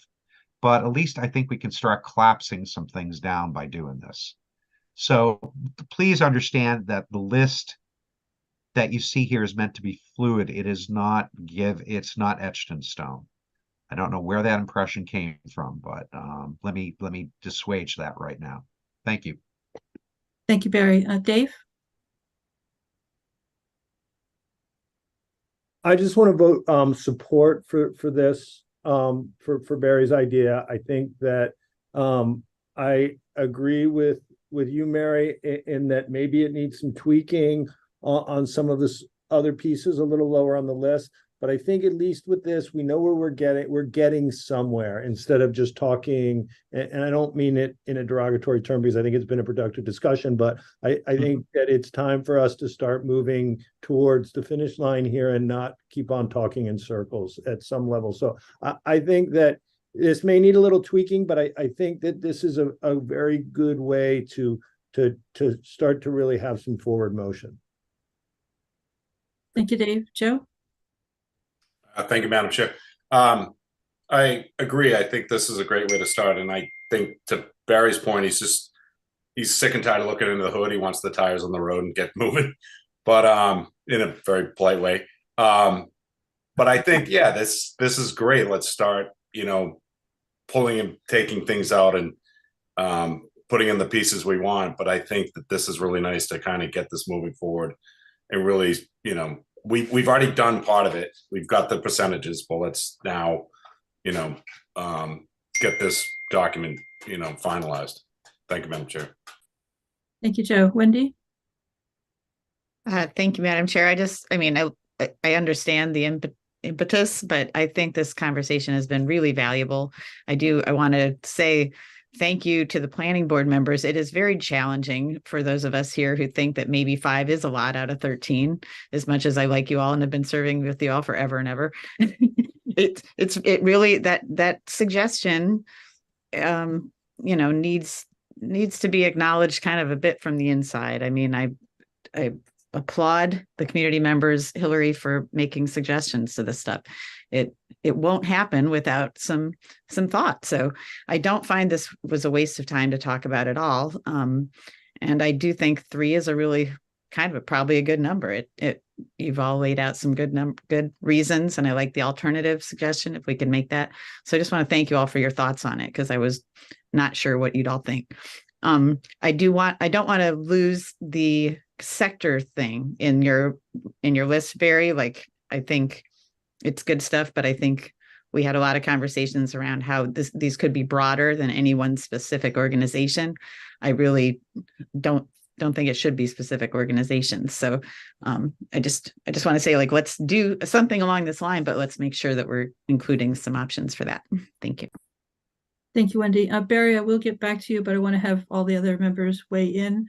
I want to check in with Christy. Your hand was up and you put it back down. I didn't know if you were waiting to comment or decided not to. Thanks. I felt like this proposal by Barry is helpful, but very similar to what we had started with the Survey Monkey that we did. But then as he kept speaking, I kind of understood that it was kind of more to be an iterative process live instead of kind of resubmitting what we already submitted. So I'm all set. All right, thank you, Christy. Seth? Thank you, Madam Chair. And Barry, I see where you're getting at, and I like getting to the results too, but I do think the question of the sector hasn't been concluded. So before we vote on, how many people should be from what, we have to decide first, do we want individual entities or sector? That could even be a vote in this this Excel sheet, but we can't really get to this point before we decide that. And then, I have my list already. I know exactly who I think should be on it personally, but I have, 10 people here who are from sectors, not from any specific entity. So I think we have to answer that before we do this. Thank you, Seth. Any further comments? And if not, we'll go back to Barry. Go ahead, Barry. Thank you. I'm glad we had the planning board discussion a little bit, but I'm a member of the planning board. If you notice, I've been very quiet on that. Because I think there's a certain place to have that discussion, and this is how this membership thing begins to work. It's important to hear from each one of you about what your thoughts are. I hear sector, but even when you get to sector, you're still going to have to think about who it is you're going to assign to that seat in that period of time. It can't be necessarily a series of rotating seats, because then I would really question the functionality of what the commission is. Who's voting this month and then on what? So I think you have to kind of, in that discussion, you have to kind of determine who's going to be the representative from that area. We could certainly expand that list out to where, instead of just listing like planning board, you could put the sector in there as well too, if you wanted, if that gives a little more meaning to things. But I'm a little concerned that we're saying sectors, we haven't identified who it is from that sector who's really going to be doing that. But I think you all have a good feel for it. That I dare say at this point. So I mean, if you'd be happy to, there might be one of two ways to approach this. Either we just leave it where it is and begin to just fill it out at a meeting, or number two, if you want, maybe through staff or since I've started the process, I'm happy to do it.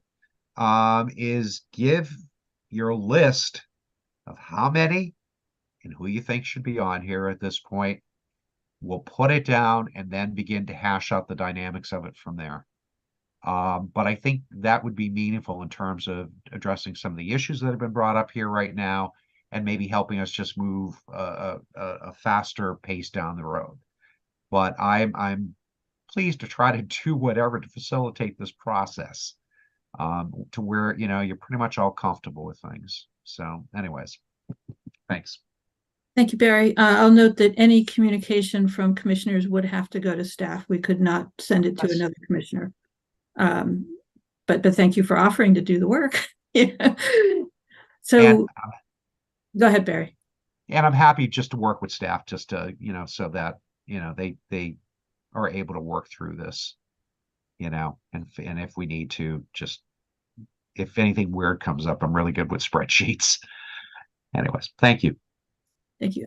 Before we go to additional comments, I want to bring up an option. We can try and work this out on a spreadsheet on Zoom, which I find to be a bit intimidating, just personally. Or we can also decide to, as Barry suggested, do this individually and send the results to staff and schedule another meeting to look at those results and make a choice about how we're going to proceed with a membership component. So I want to take the temperature of the room for whether or not people want to stay and keep working on this, hopefully to provide an end result, or whether people want some time to reflect and submit their individual preferences to be collated and come back at another meeting. So can I see a quick show of hands for staying tonight and continuing to work on this, trying to get to an end result? So looking for hands for that. I think I see one. Madam yeah. Chair, can Dave? I think that it's important that we hash out this sector piece so that we all fully understand what that looks like before we say, okay, let's move on and everyone put in their opinion, because I think that for me, I'm definitely not opposed to the sector. I just need to understand how it would work and what it would look like. Because right now, let's say we say a sector for conservation. So do those conservation entities have to work out between themselves who's going to send someone? How long do they sit for? I mean, these are, at least in my mind, questions that need to be answered before I can say I fully support it. So I think there's some hashing out to do on that. And I don't know if Seth has some ideas through you, Madam Chair, or if this is an appropriate time to hash this out. I don't know. But I don't want to leave this meeting without having a really solid understanding of what that looks like. Because if I don't, then I'm probably going to pass it over, and it might be something that would not be good to pass over, if you understand what I'm saying. Thank you, Dave. Madam Chair, I want if I to, may. no, hang on, Seth. I want to be clear. I did not intend for discussion to stop. I was just looking for direction about where we wanted to finish tonight, either with an end result or not. And if it's not, then we're going to have to schedule another meeting to get to that point. So before we go back to Seth and then to Leslie, can we return to my question? Do people want to try and get to an end result tonight, or do you want to schedule another meeting to accomplish that? So hands for an end result tonight, please. Madam Chair, just clarification. End result in a list. What Dave mentioned, or the whole list? A whole list. If people want to try and hash it, whatever it takes to get there tonight. But that's what I'm asking. I would say no to that. I would say yes to what Dave said, and maybe solidifying the 3-member versus 5 on the planning board. And that's what I would be willing to say. So I'm not seeing support for trying to finish this tonight. Is that a correct statement? Yeah, correct. All right, so I wanted to make that clear. So I definitely want discussion to continue. I think there's more that needs to be said. Seth, I cut you off, so let's go to you. We'll go to Leslie, we'll go to Barry, we'll go to John. Thank you, Madam Chair, and I'll try to make my proposal as clear as possible so people understand. So we'll have a certain number of members from the planning board. Maybe that's 3, maybe that's 5. You all have convinced me today that it should be more than 1. So thank you for doing that. I'm not going to decide the exact number today, if it's 3 or 5. But then the rest of the seats would be appointed in the sense of that they were at-large seats, but they are at-large seats restricted to a specific sector. So, for instance, this model already exists. In the Agricultural Commission, if you look at the requirements for the Agricultural Commission, some of the members on the Agricultural Commission are required to be people who make their livelihood primarily off farming. So they are farmers as their sector. In the Airport Commission requires that at least one of the members on the Airport Commission is a pilot. They're a pilot by sector. So we would have the following, we would have the list of sectors. I have my list of sectors here. My intended sectors are housing, social services, environmental conservation, business, arts and culture, historic preservation, diversity, equity, and inclusion, youth, elder services, and transportation. That might not be the end list of sectors, but that's the sectors I personally think should be included. So we'll have the planning board members, and then we'll have the at-large appointees, and we aren't going to be assigning anyone anything. We're not going to be looking at the organizations and say, in housing, in historic preservation, here's who we're taking. We're going to open an application period, and we're going to have people self-identify as I am seeking the NP&ED seat of the sector of housing or of the sector of environmental conservation. Here's my background that supports my experience in that sector. And then the NP&EDC members can appoint somebody that they like from that sector, and it would be for a specific term, 1 year, 3 years, 5 years. Probably not 1 year, that's too short, and then we would appoint those people for a specific term for each sector to get a full membership. And when their term is over, they could reapply, or they could decide not to apply, and somebody else who fit with that sector could apply. But we're not assigning, we're not representing anybody. We're having people apply and self-identify as belonging to that sector. And then we're checking their credentials to make sure that they verifiably do belong to that sector and appointing them to the seat that they fit in. Thank you. So Seth, for clarification, who is doing the appointing of those sector members? So this is the issue with having just the 3 planning board members. So then we would have 10 people being appointed by 3 people, which maybe that's not that equitable. But if we took the full 5-person planning board and we had them appoint all the at-large members, that could be more equitable. Thank you, Seth. Leslie? Thank you. I did reach out to town council after the last meeting just to get a preliminary idea from him about creating flexibility within the structure and how that might look. And I did get a preliminary opinion back saying that that was possible. It would need more thought, more consideration by the board, and how, the commission, and how the commission wants to move forward.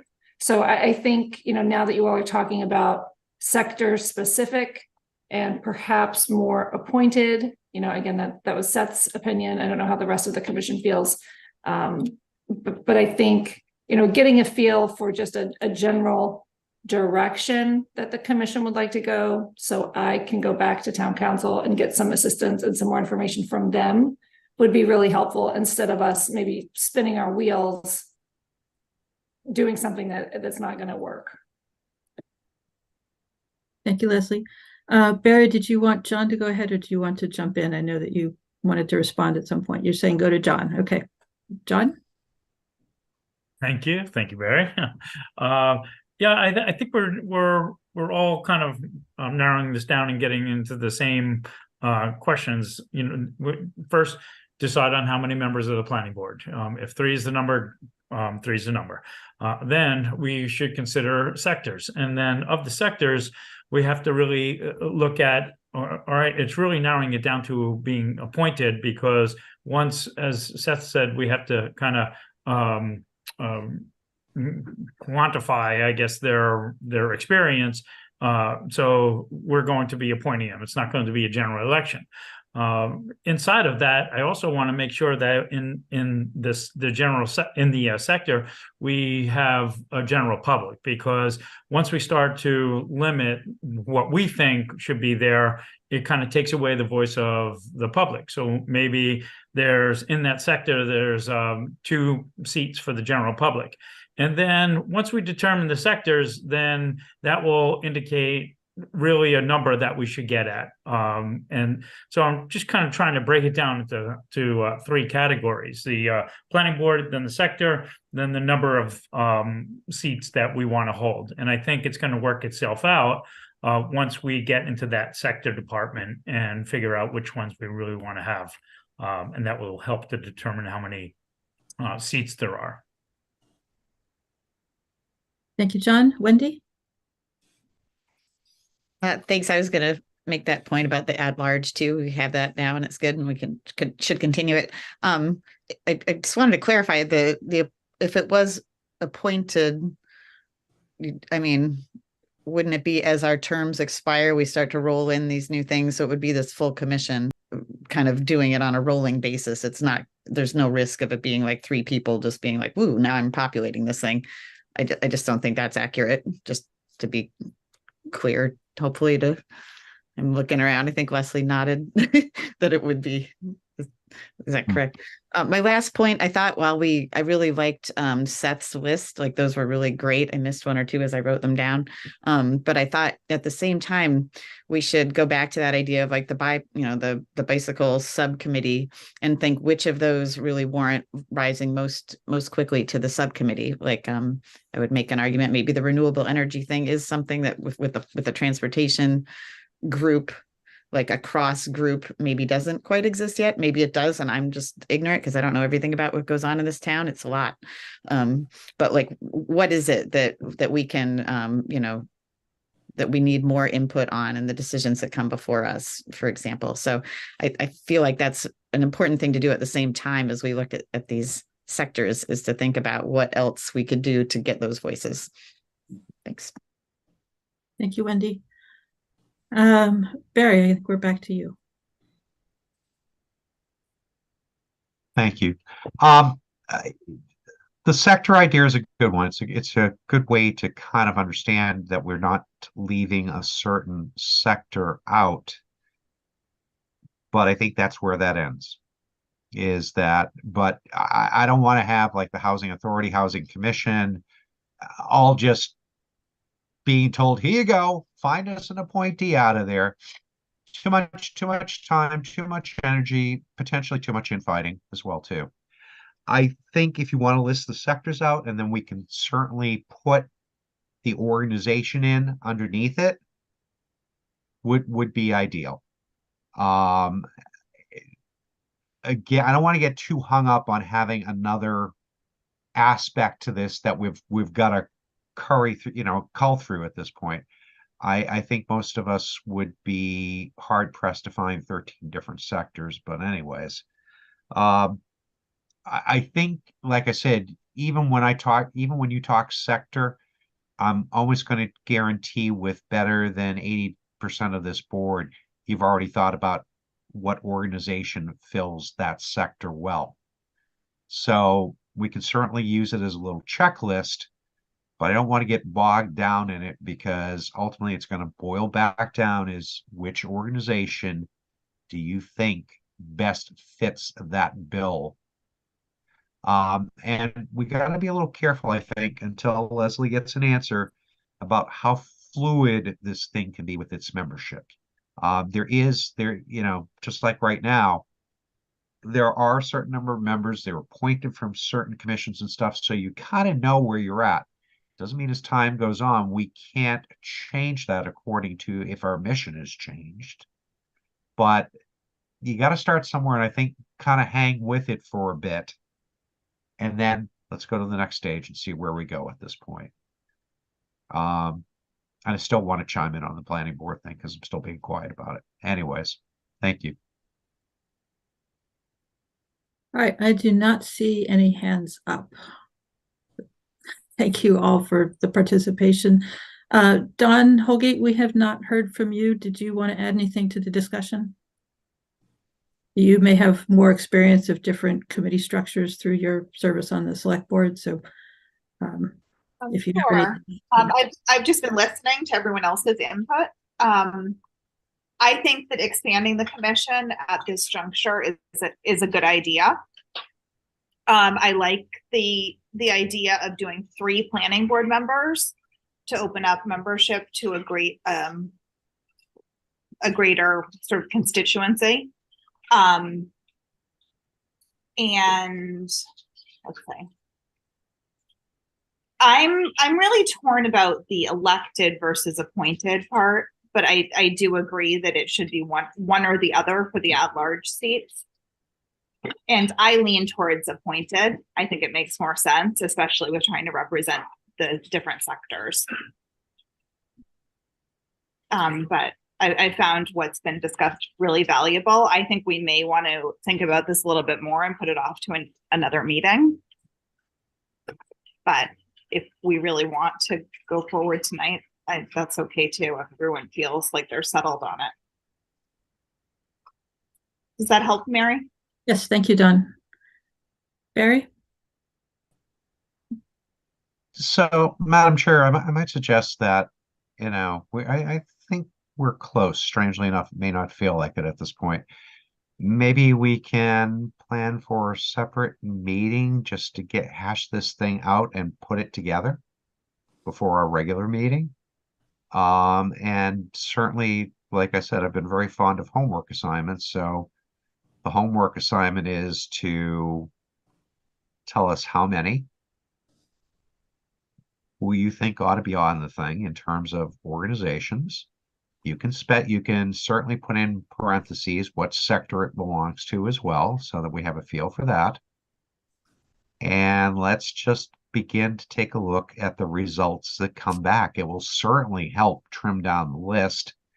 And I think delightfully, you may find there's a lot of more commonalities than dissimilarities in here at this point. And then once we have that information before us, if you all get it together, we can have the discussion like, I guess the first one's going to be is the planning board. How many? And even, if the planning board needs to be on there. So all I'm saying is I think we can get there. I'm convinced we can get there, and all it's going to take is one meeting. But that meeting's got to be very focused about what it is. And you all are just like me. I'm going to have to be very brief about stating my case for certain things, which I think will be important, because at least if you do that, you may be able to sway the decision of your other peers out here as to why. So thanks. So I think it is a good idea for us to submit, if you will, our dream team for the NPNEDC roster. We can talk about potential next meeting dates and a deadline for doing that. But Barry, I'm going to ask you've hinted a couple of times that you have further thoughts on the planning board. I think it would be helpful for all of us to hear those thoughts. So will you elaborate on that, please? I'm not ready to yet, because once that list is developed and I see who you're all talking about, then I'm gonna have a much better feel for it at this point. Okay. So I'll reserve that to, the more robust discussion would be if we had included everyone. For some reason, we just locked onto the planning board tonight. So I prefer to have the discussion in a much more robust fashion when I see the composite of what you're all thinking about. Thank you. All right, I'm not sure if you're not leaving me with a chicken and egg proposition where we can't decide until we know about the planning board, but we won't talk about the planning board after we decide. Well, I'm not ready to discuss it yet in any way, shape, or form. And without discussing anything else, I'm a little surprised that we all locked onto that tangent, but maybe that's the easiest one for us to try to work our head around a little bit. So maybe it is a chicken and an egg, but we'll have to determine which one comes first later, at least according to my sentiment. Thank you. All right, so as I see it, the homework assignment, and I'm not meaning to imply that discussion has ended, but just capturing what I think I've heard. The homework assignment would be to submit a roster for the NPNEDC of the seats and how they are determined. And I'm going to add to that, if it's a model that we're not using right now, how are those seats going to be filled? So, that I think that is an important thing to think about as you create your rosters is, we can't just, put Michael Jordan and, all the superstars on there. We need to have a mechanism for doing that. All right, further discussion on the topic of membership in the NPNEDC. Are there questions that people have either about how they're going to do this homework or how we're going to manage the results? I think we should talk about what our next steps are as well. Dave? You're muted.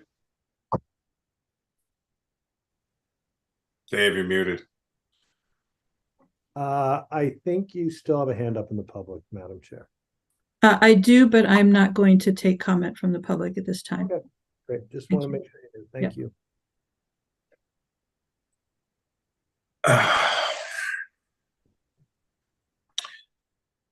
Dave, your hand is still up. Well, since my hand's still up, I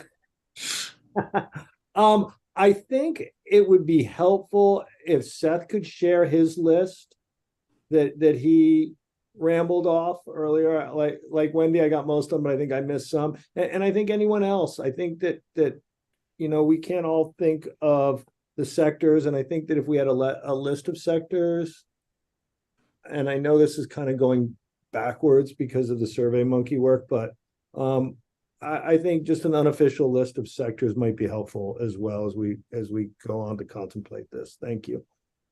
Thank you, Dave. Seth, are you willing to state your list again? I will send it to staff so that they can get it out to everybody in written format. Is that okay? Or I could share my screen. I know that some people have half of it right now, and I don't know how long it will take to circulate it. So if you don't mind just reading it off again for those who might want to try and write it down, and we will also circulate it. Do you want me to share my screen or just read it? Are we okay with just reading it? Sure. Slowly. Yeah. I'll try to do it. I'll try to do it slow and enunciate here. So we'll have the planning board, and then we'll have one appointed member with a specific term, which I think probably should be 3 years, from each of the following sectors: housing, social services, environmental conservation. Slow down. Hold on.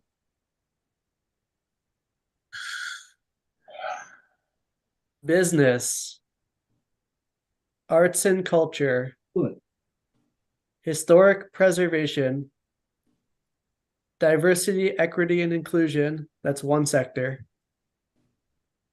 Youth. Hold on, Seth, would you back Hold up? on, yeah, You you're gotta go slow. I can't write that fast. Okay. none of us can. Go back to business and go for business All right, only. let's have Seth repeat that, but let's not chatter too much here. Business, arts and culture, historic preservation, diversity, equity, and inclusion,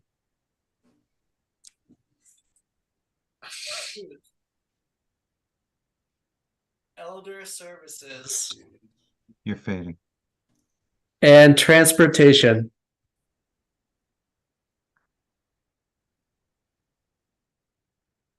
Okay, so I heard housing, social services, environmental conservation, business, arts and culture, historic preservation, diversity, equity, and inclusion, youth, elder services, and transportation. That is my current list, Madam Chair, but I am well under the assumption that I'm just one person and that I don't think that it needs to be the final list. But I think that those are the interests I personally hold. Thank you. Thank you, Seth. Joe. Thank you, Madam Chair. I was wondering if Seth and Barry should sit down or trade emails or whatever they could do, and then kind of hash this out. I think that both people are, sharing information. So I think if we can come together and get one document would be, I prefer that. And if there's different opinions or whatever, they could share that within an email. That's my recommendation. Thank you, Madam Chair. So just a reminder, we cannot use email to hold a discussion among all the commissioners. I think, Joe, you're just trying to get out of doing your homework, but no, I mean, if they could have a conversation first, then come up with something, then I can do my homework. So piggybacking on Dave's comment, and I knew about the email. Flying off the cuff here, so I apologize. My bad. That's fine, Joe. Wendy, please go ahead. Thanks, Madam Chair. Yeah, no, I thought the idea was we're tossing these out to and then see Like I would just add renewable energy to that list. That's the one that occurs to me. And if anyone else has a thought along that line, that's kind of where I was heading with that. And also, I don't want to lose that sort of subcommittee idea. It's like a sore record, but I'm saying it again. Maybe we vote on that too. No, and that's a good point. We have to have some definition of membership in whatever form that takes in the enabling legislation. But we have additional abilities that do not need to be put in the enabling legislation. For instance, there's nothing in the enabling legislation specifically about the BPAC committee. So we do have additional opportunities, and it's good to not forget that. But if something ends up getting not included in a membership list, that doesn't mean that it won't be included in some other way. And the at-large thing was the other. Yeah. One of the. And so again, I want to clarify that if it's not a model we're already using for membership, then it should be specified how we're going to create this seat. So for instance, if we were looking at Seth's list, are these elected? Are they appointed? Who are they appointed by? How long are their terms? That's all part of the discussion, as people really need to understand what they're voting for. So just keep that in mind as you're thinking about this. Dave? Thank you, Madam Chair. And Wendy said it. Let's not lose sight of chairs for general public at large, as we all work out our perfect mix in this. Thanks. Thank you, Dave. John?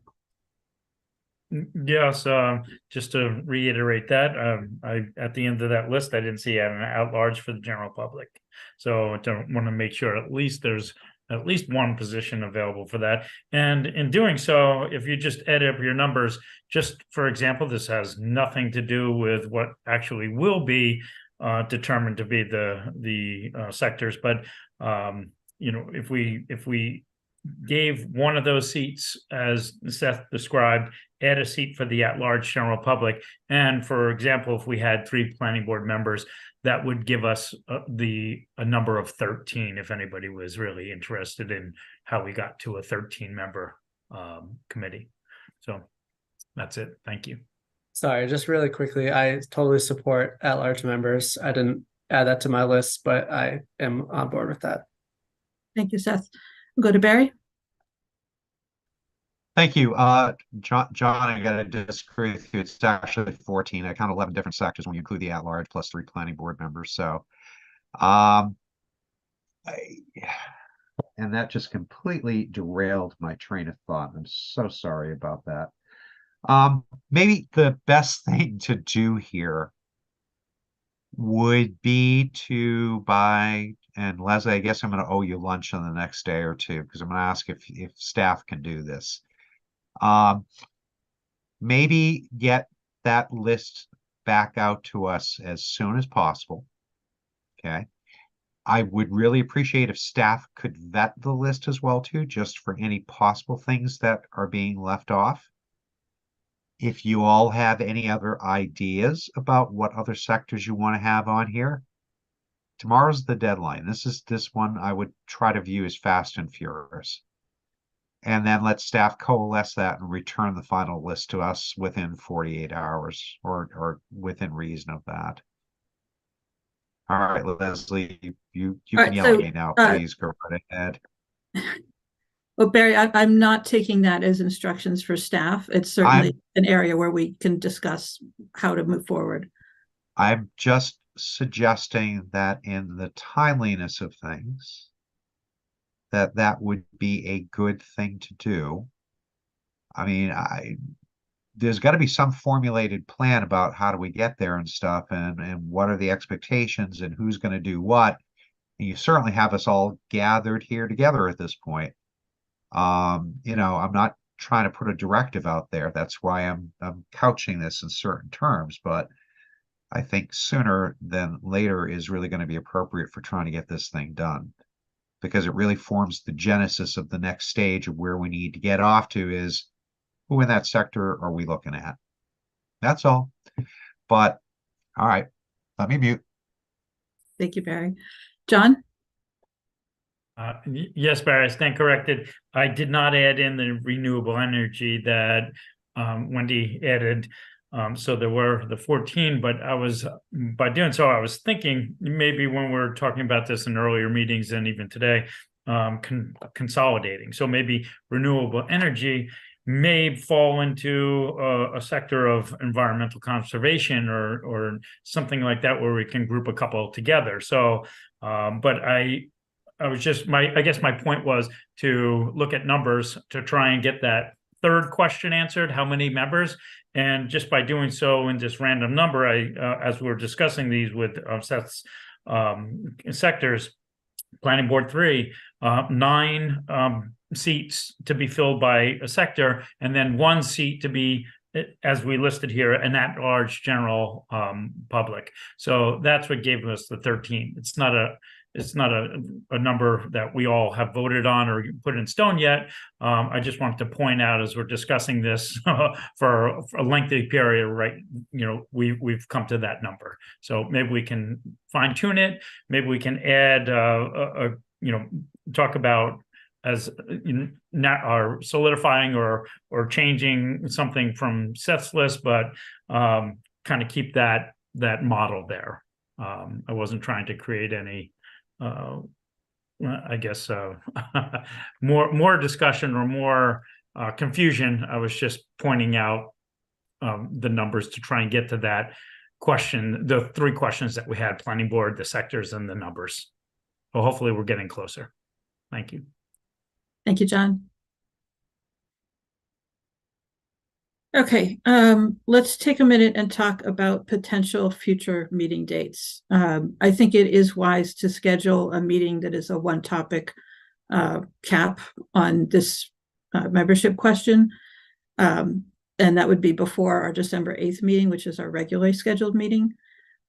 So Leslie, you probably have the best view of the possibilities. Do you have any dates that you can suggest?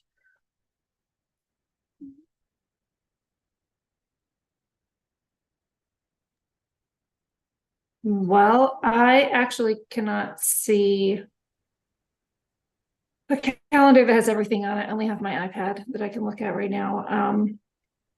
But in terms of posting, let's see, today's Monday, so Thursday afternoon could work anytime after 2, I guess.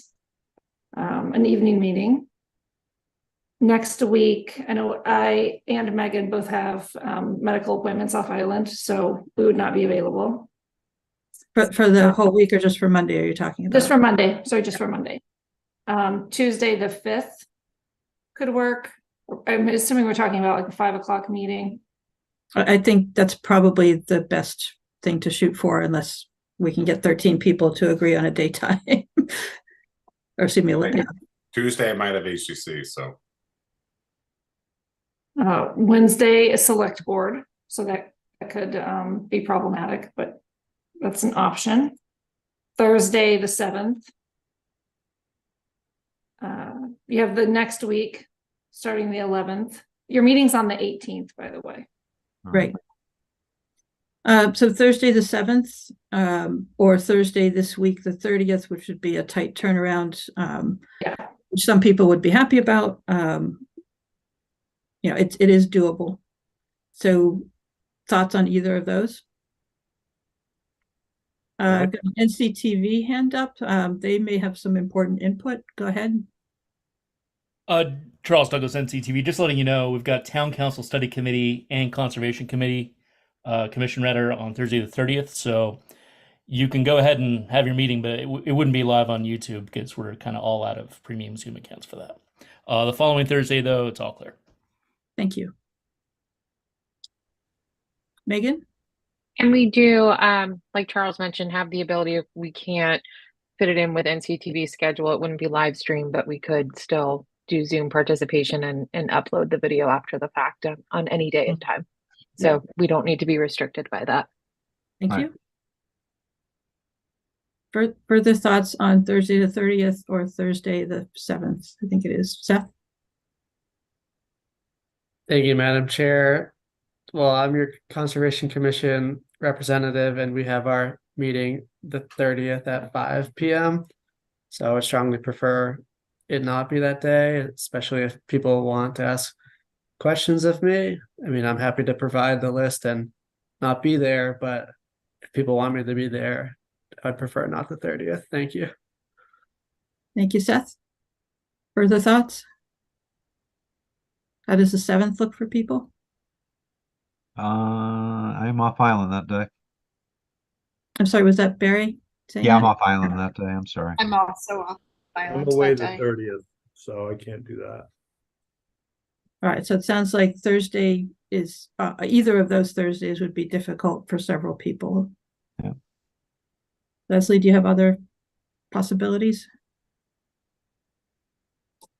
I mean, again, we have Tuesdays are HDC days, Wednesdays are select board. Thursday, the 7th doesn't seem like that's workable. Friday, the 8th is not going to work. The week of Monday, the 11th, we have planning board. I mean, it's a really busy month. Thursday, the 14th, but that's not that far ahead of your meeting on the 18th. Right, it would be hard to post an agenda for the 18th, not having anything settled until the night of the 14th. Right.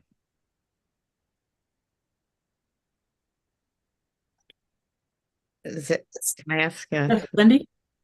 is it, I mean, I kind of I'm with Barry that we might be, getting somewhere here, getting kind of close. And if we have something like written to review, can we reasonably think we might be able to just do it on the 18th? Or how full is that agenda? I don't know. It just feels like I'd rather dedicate a little more time that day than a whole nother night in this busy month personally, but. The issue is that we have no follow-up opportunity after the 18th. We go straight into the holidays and into January. Yeah. And it would be really good to have this issue defined so that we can create the full package of enabling legislation. That's the goal, is to put it all together. Yeah. Okay, thank you. Yeah. Joe? Thank you, Madam Chair. What I could do is, if I find out where my application is on a Tuesday night, what I could do is write a letter to the chair and see if he couldn't push me or wait till the end of the meeting. So, I mean, I think if we get it done in a couple of hours, I could jump over to Zoom and go to the HCC meeting. So let's put Tuesday back on the docket. Sorry. That's because we're not. Sorry. It's Tuesday the 5th, I think you're talking about, Joe? Is it? Whatever works for everyone. I just don't want that day to be blocked out. I can be flexible. The 5th would work for me. The 5th? Yeah, I've got Right, meetings. seeing a lot of nods for the 5th, 5 o'clock on the 5th. Okay. Yeah, I've got meetings booked through that entire afternoon. Yeah. Yeah. Barry, I hate to do that, but if everybody else can make it and we're not finding good dates, we might have to do that. So what time? It would be 5 o'clock on the 5th. Would starting at 6 o'clock help, Barry? That's what I was going to say. Actually moving it backwards would be better. 4 o'clock? Yeah. 4 o'clock? Are people available for 4 o'clock Tuesday, December 5th? I can try to squeeze something in at that point. Right, I'm seeing a lot of thumbs up and nods. That's our target. Right. So we would need to post the agenda by Friday, which means that we would really like to have your responses, and we're going to go with Barry's, sort of 24 hours. So Leslie and I will figure out how to meet in order to set the agenda and the materials to provide in the agenda.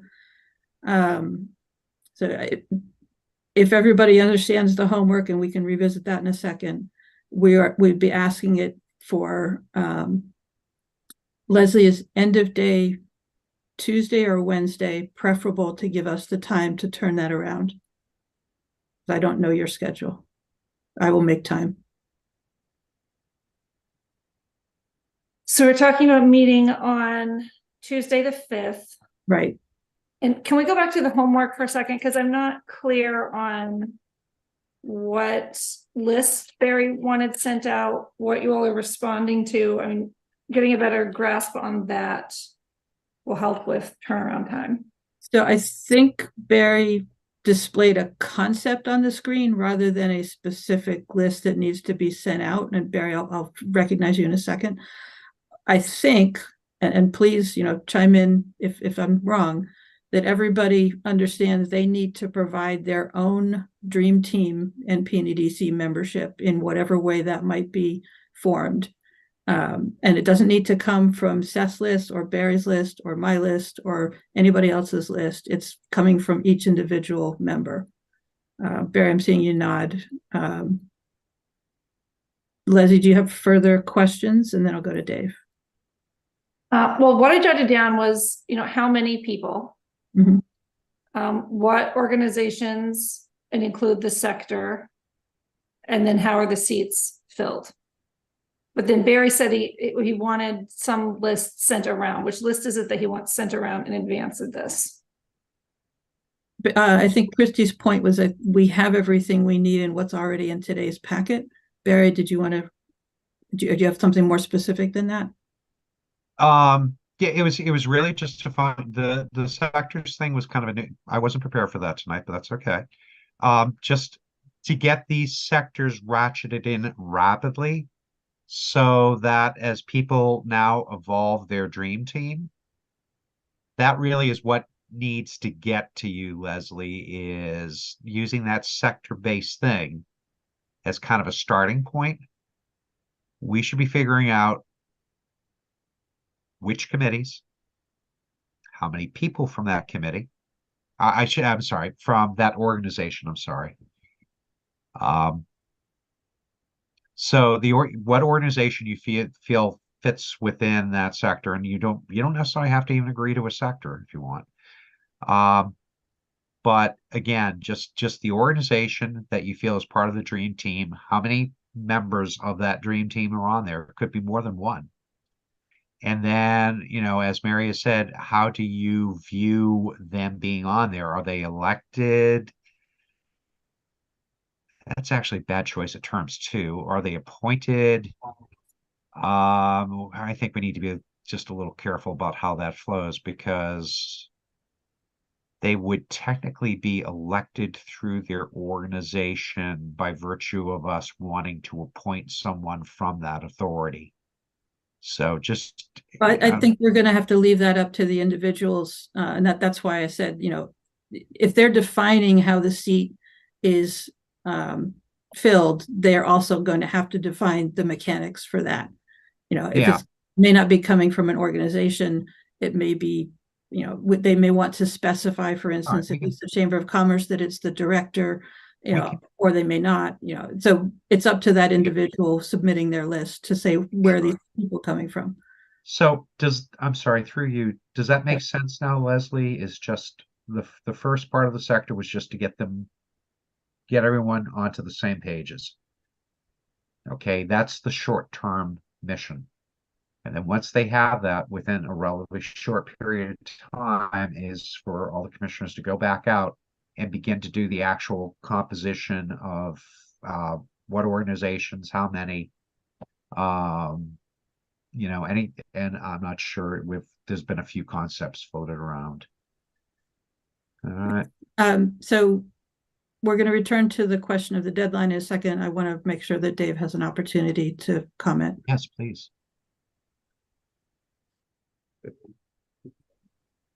Thank you, Madam Chair.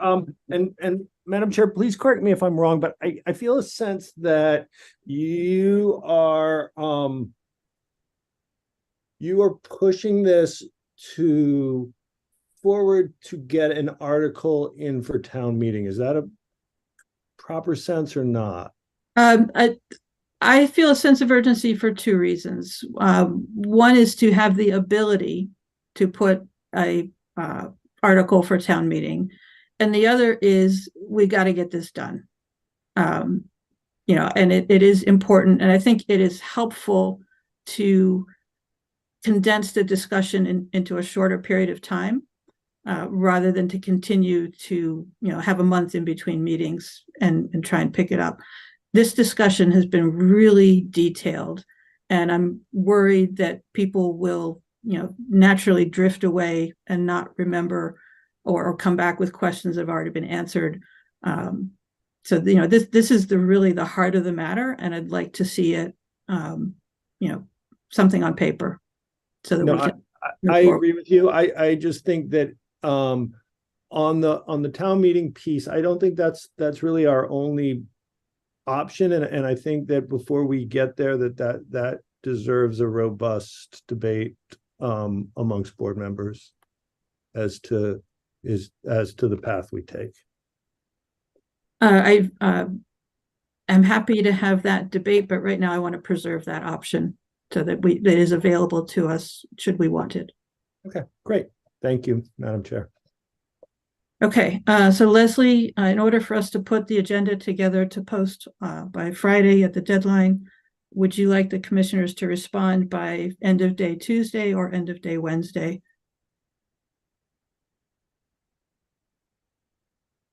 And you're muted right now. There you go. I'm looking at the calendar thinking. End of day Wednesday is fine because we don't have to post the packet on Friday. We only have to post the posting. Mm-hmm. Right, but then you and I will need to make sure that we have all the information for commissioners to review over the weekend before we meet on Tuesday. Okay, then let's do it by the end of the day tomorrow. Okay. So an end of day is essentially 8 a.m. Wednesday morning. Is that that's the way I think of end of day on Tuesday is 8 a.m. Wednesday morning. Is that sufficient? Sure, that's fine. Okay. All right, so thank you to commissioners to agreeing to that. All right, continued discussion on membership. Does anybody have questions about how to do their homework? Does anybody want to continue the discussion of membership for the benefit of others to think about?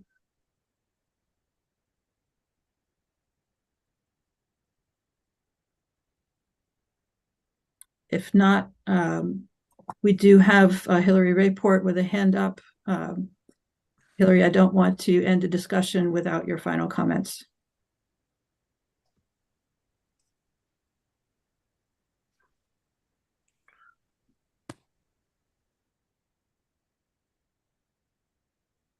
Oh, hi. Thanks so much for recognizing me, Mary. I just wanted to contribute one thought as people think about the mechanism to get the people that, are from whatever sectors or organization on the board, which is, it's pretty common in Massachusetts to see, at least on historic district commissions, to see a right of appointment given, like not to a panel, but to an organization to be the appointing body. So for example, like in Newton, there is there's a right of appointment given to the Historical Society, which is, like our NPT or our Historical Association. And that people would apply. It could be anyone. It doesn't have to be someone from that organization, but you can trust that you're really going to get someone that is independent, that represents that perspective. So I just wanted to throw that out there as one way to get people appointed in a way that I think everybody could feel is fair and represents the objective and make sure that it's carried out.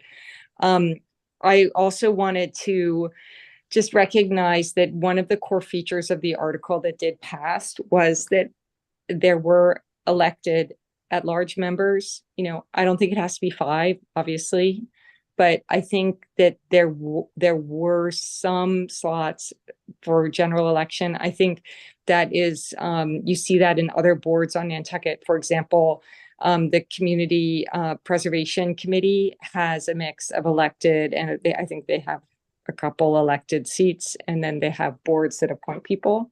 And there are other boards, of course, that are advisory that have elected members.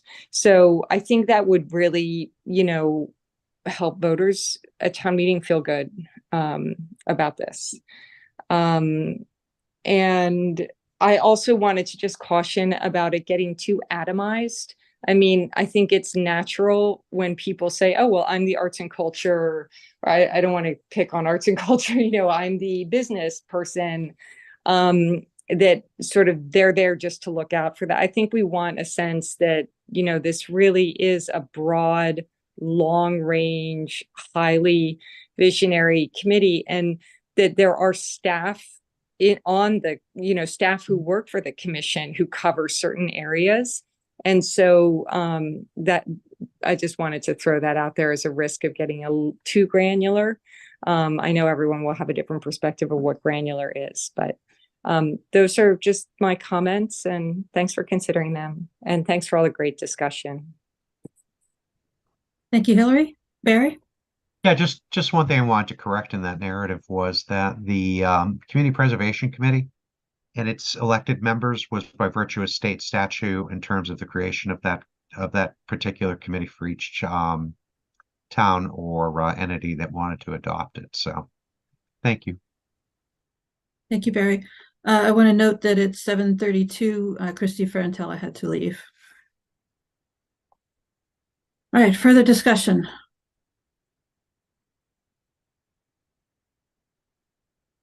All right, everybody, homework by 8 a.m. Wednesday, meeting at 4 p.m. Tuesday.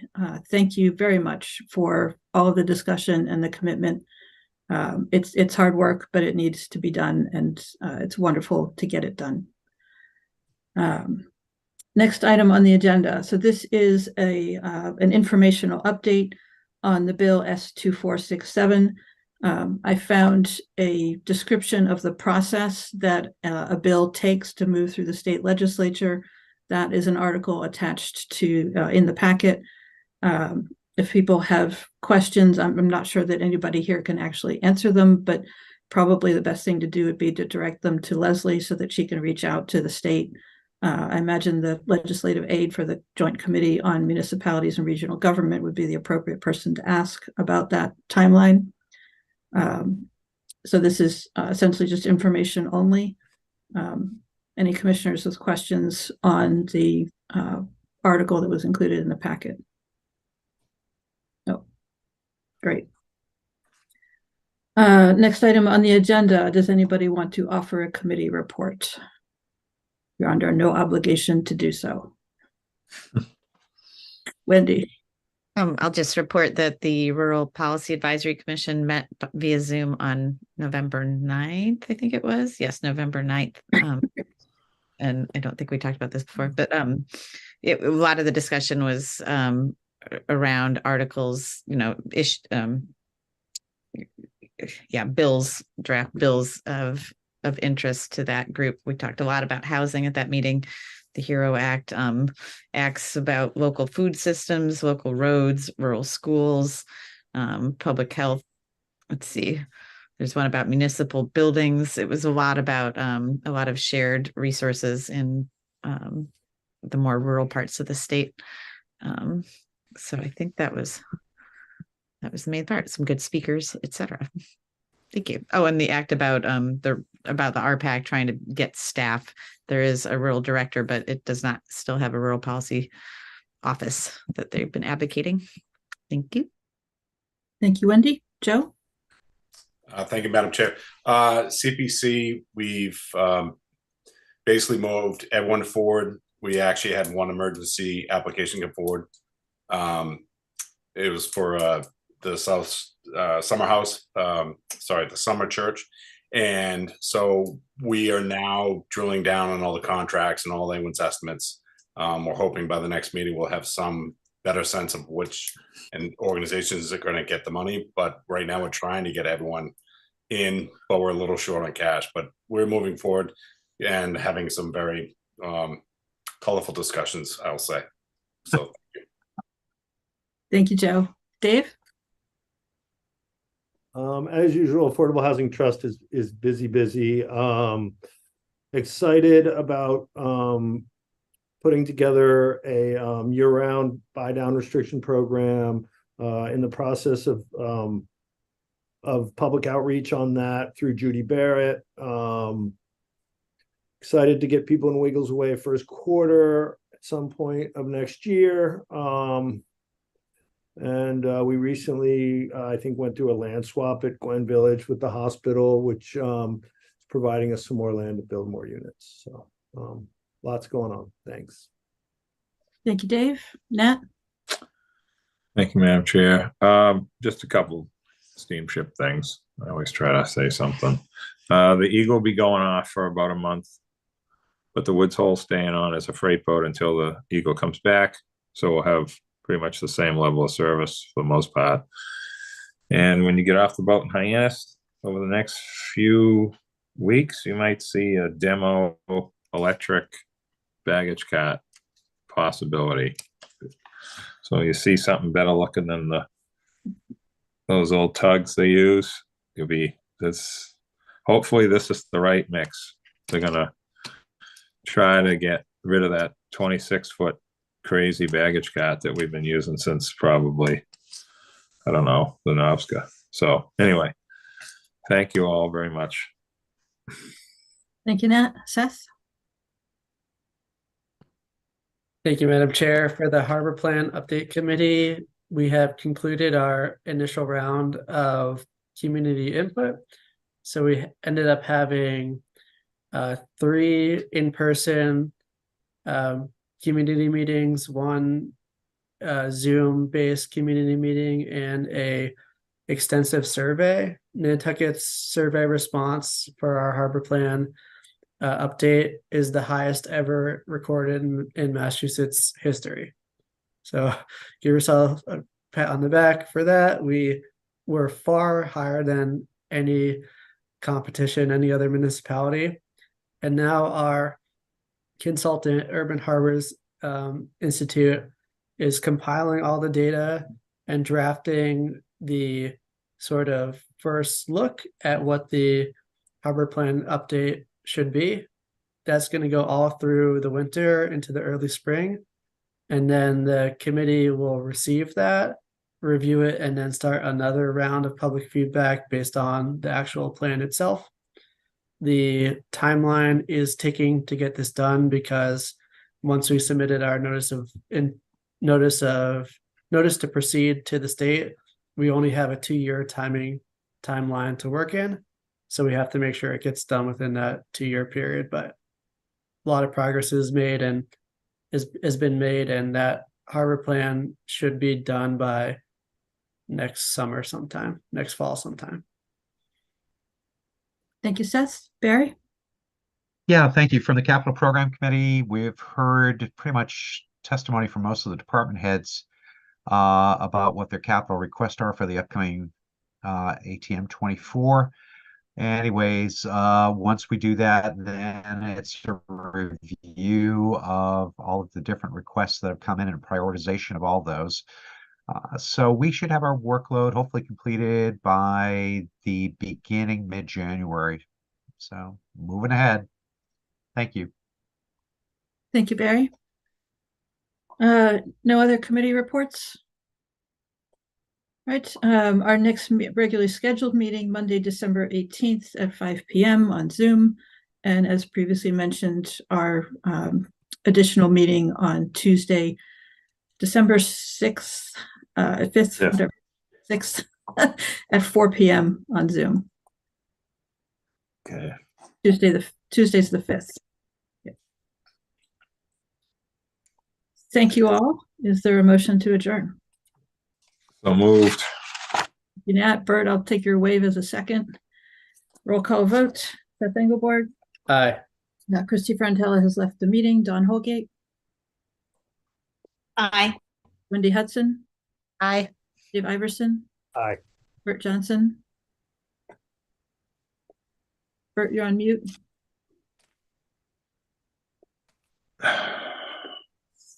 Aye. Thank you, Bert. Nat Lowell. Aye. Gary Rector. Aye. Joe Topham. Aye. John Trudell. Aye. And Mary Longacre, aye. Thank you all very much. See you next week. Madam Don't Chair. forget your Thank homework. you.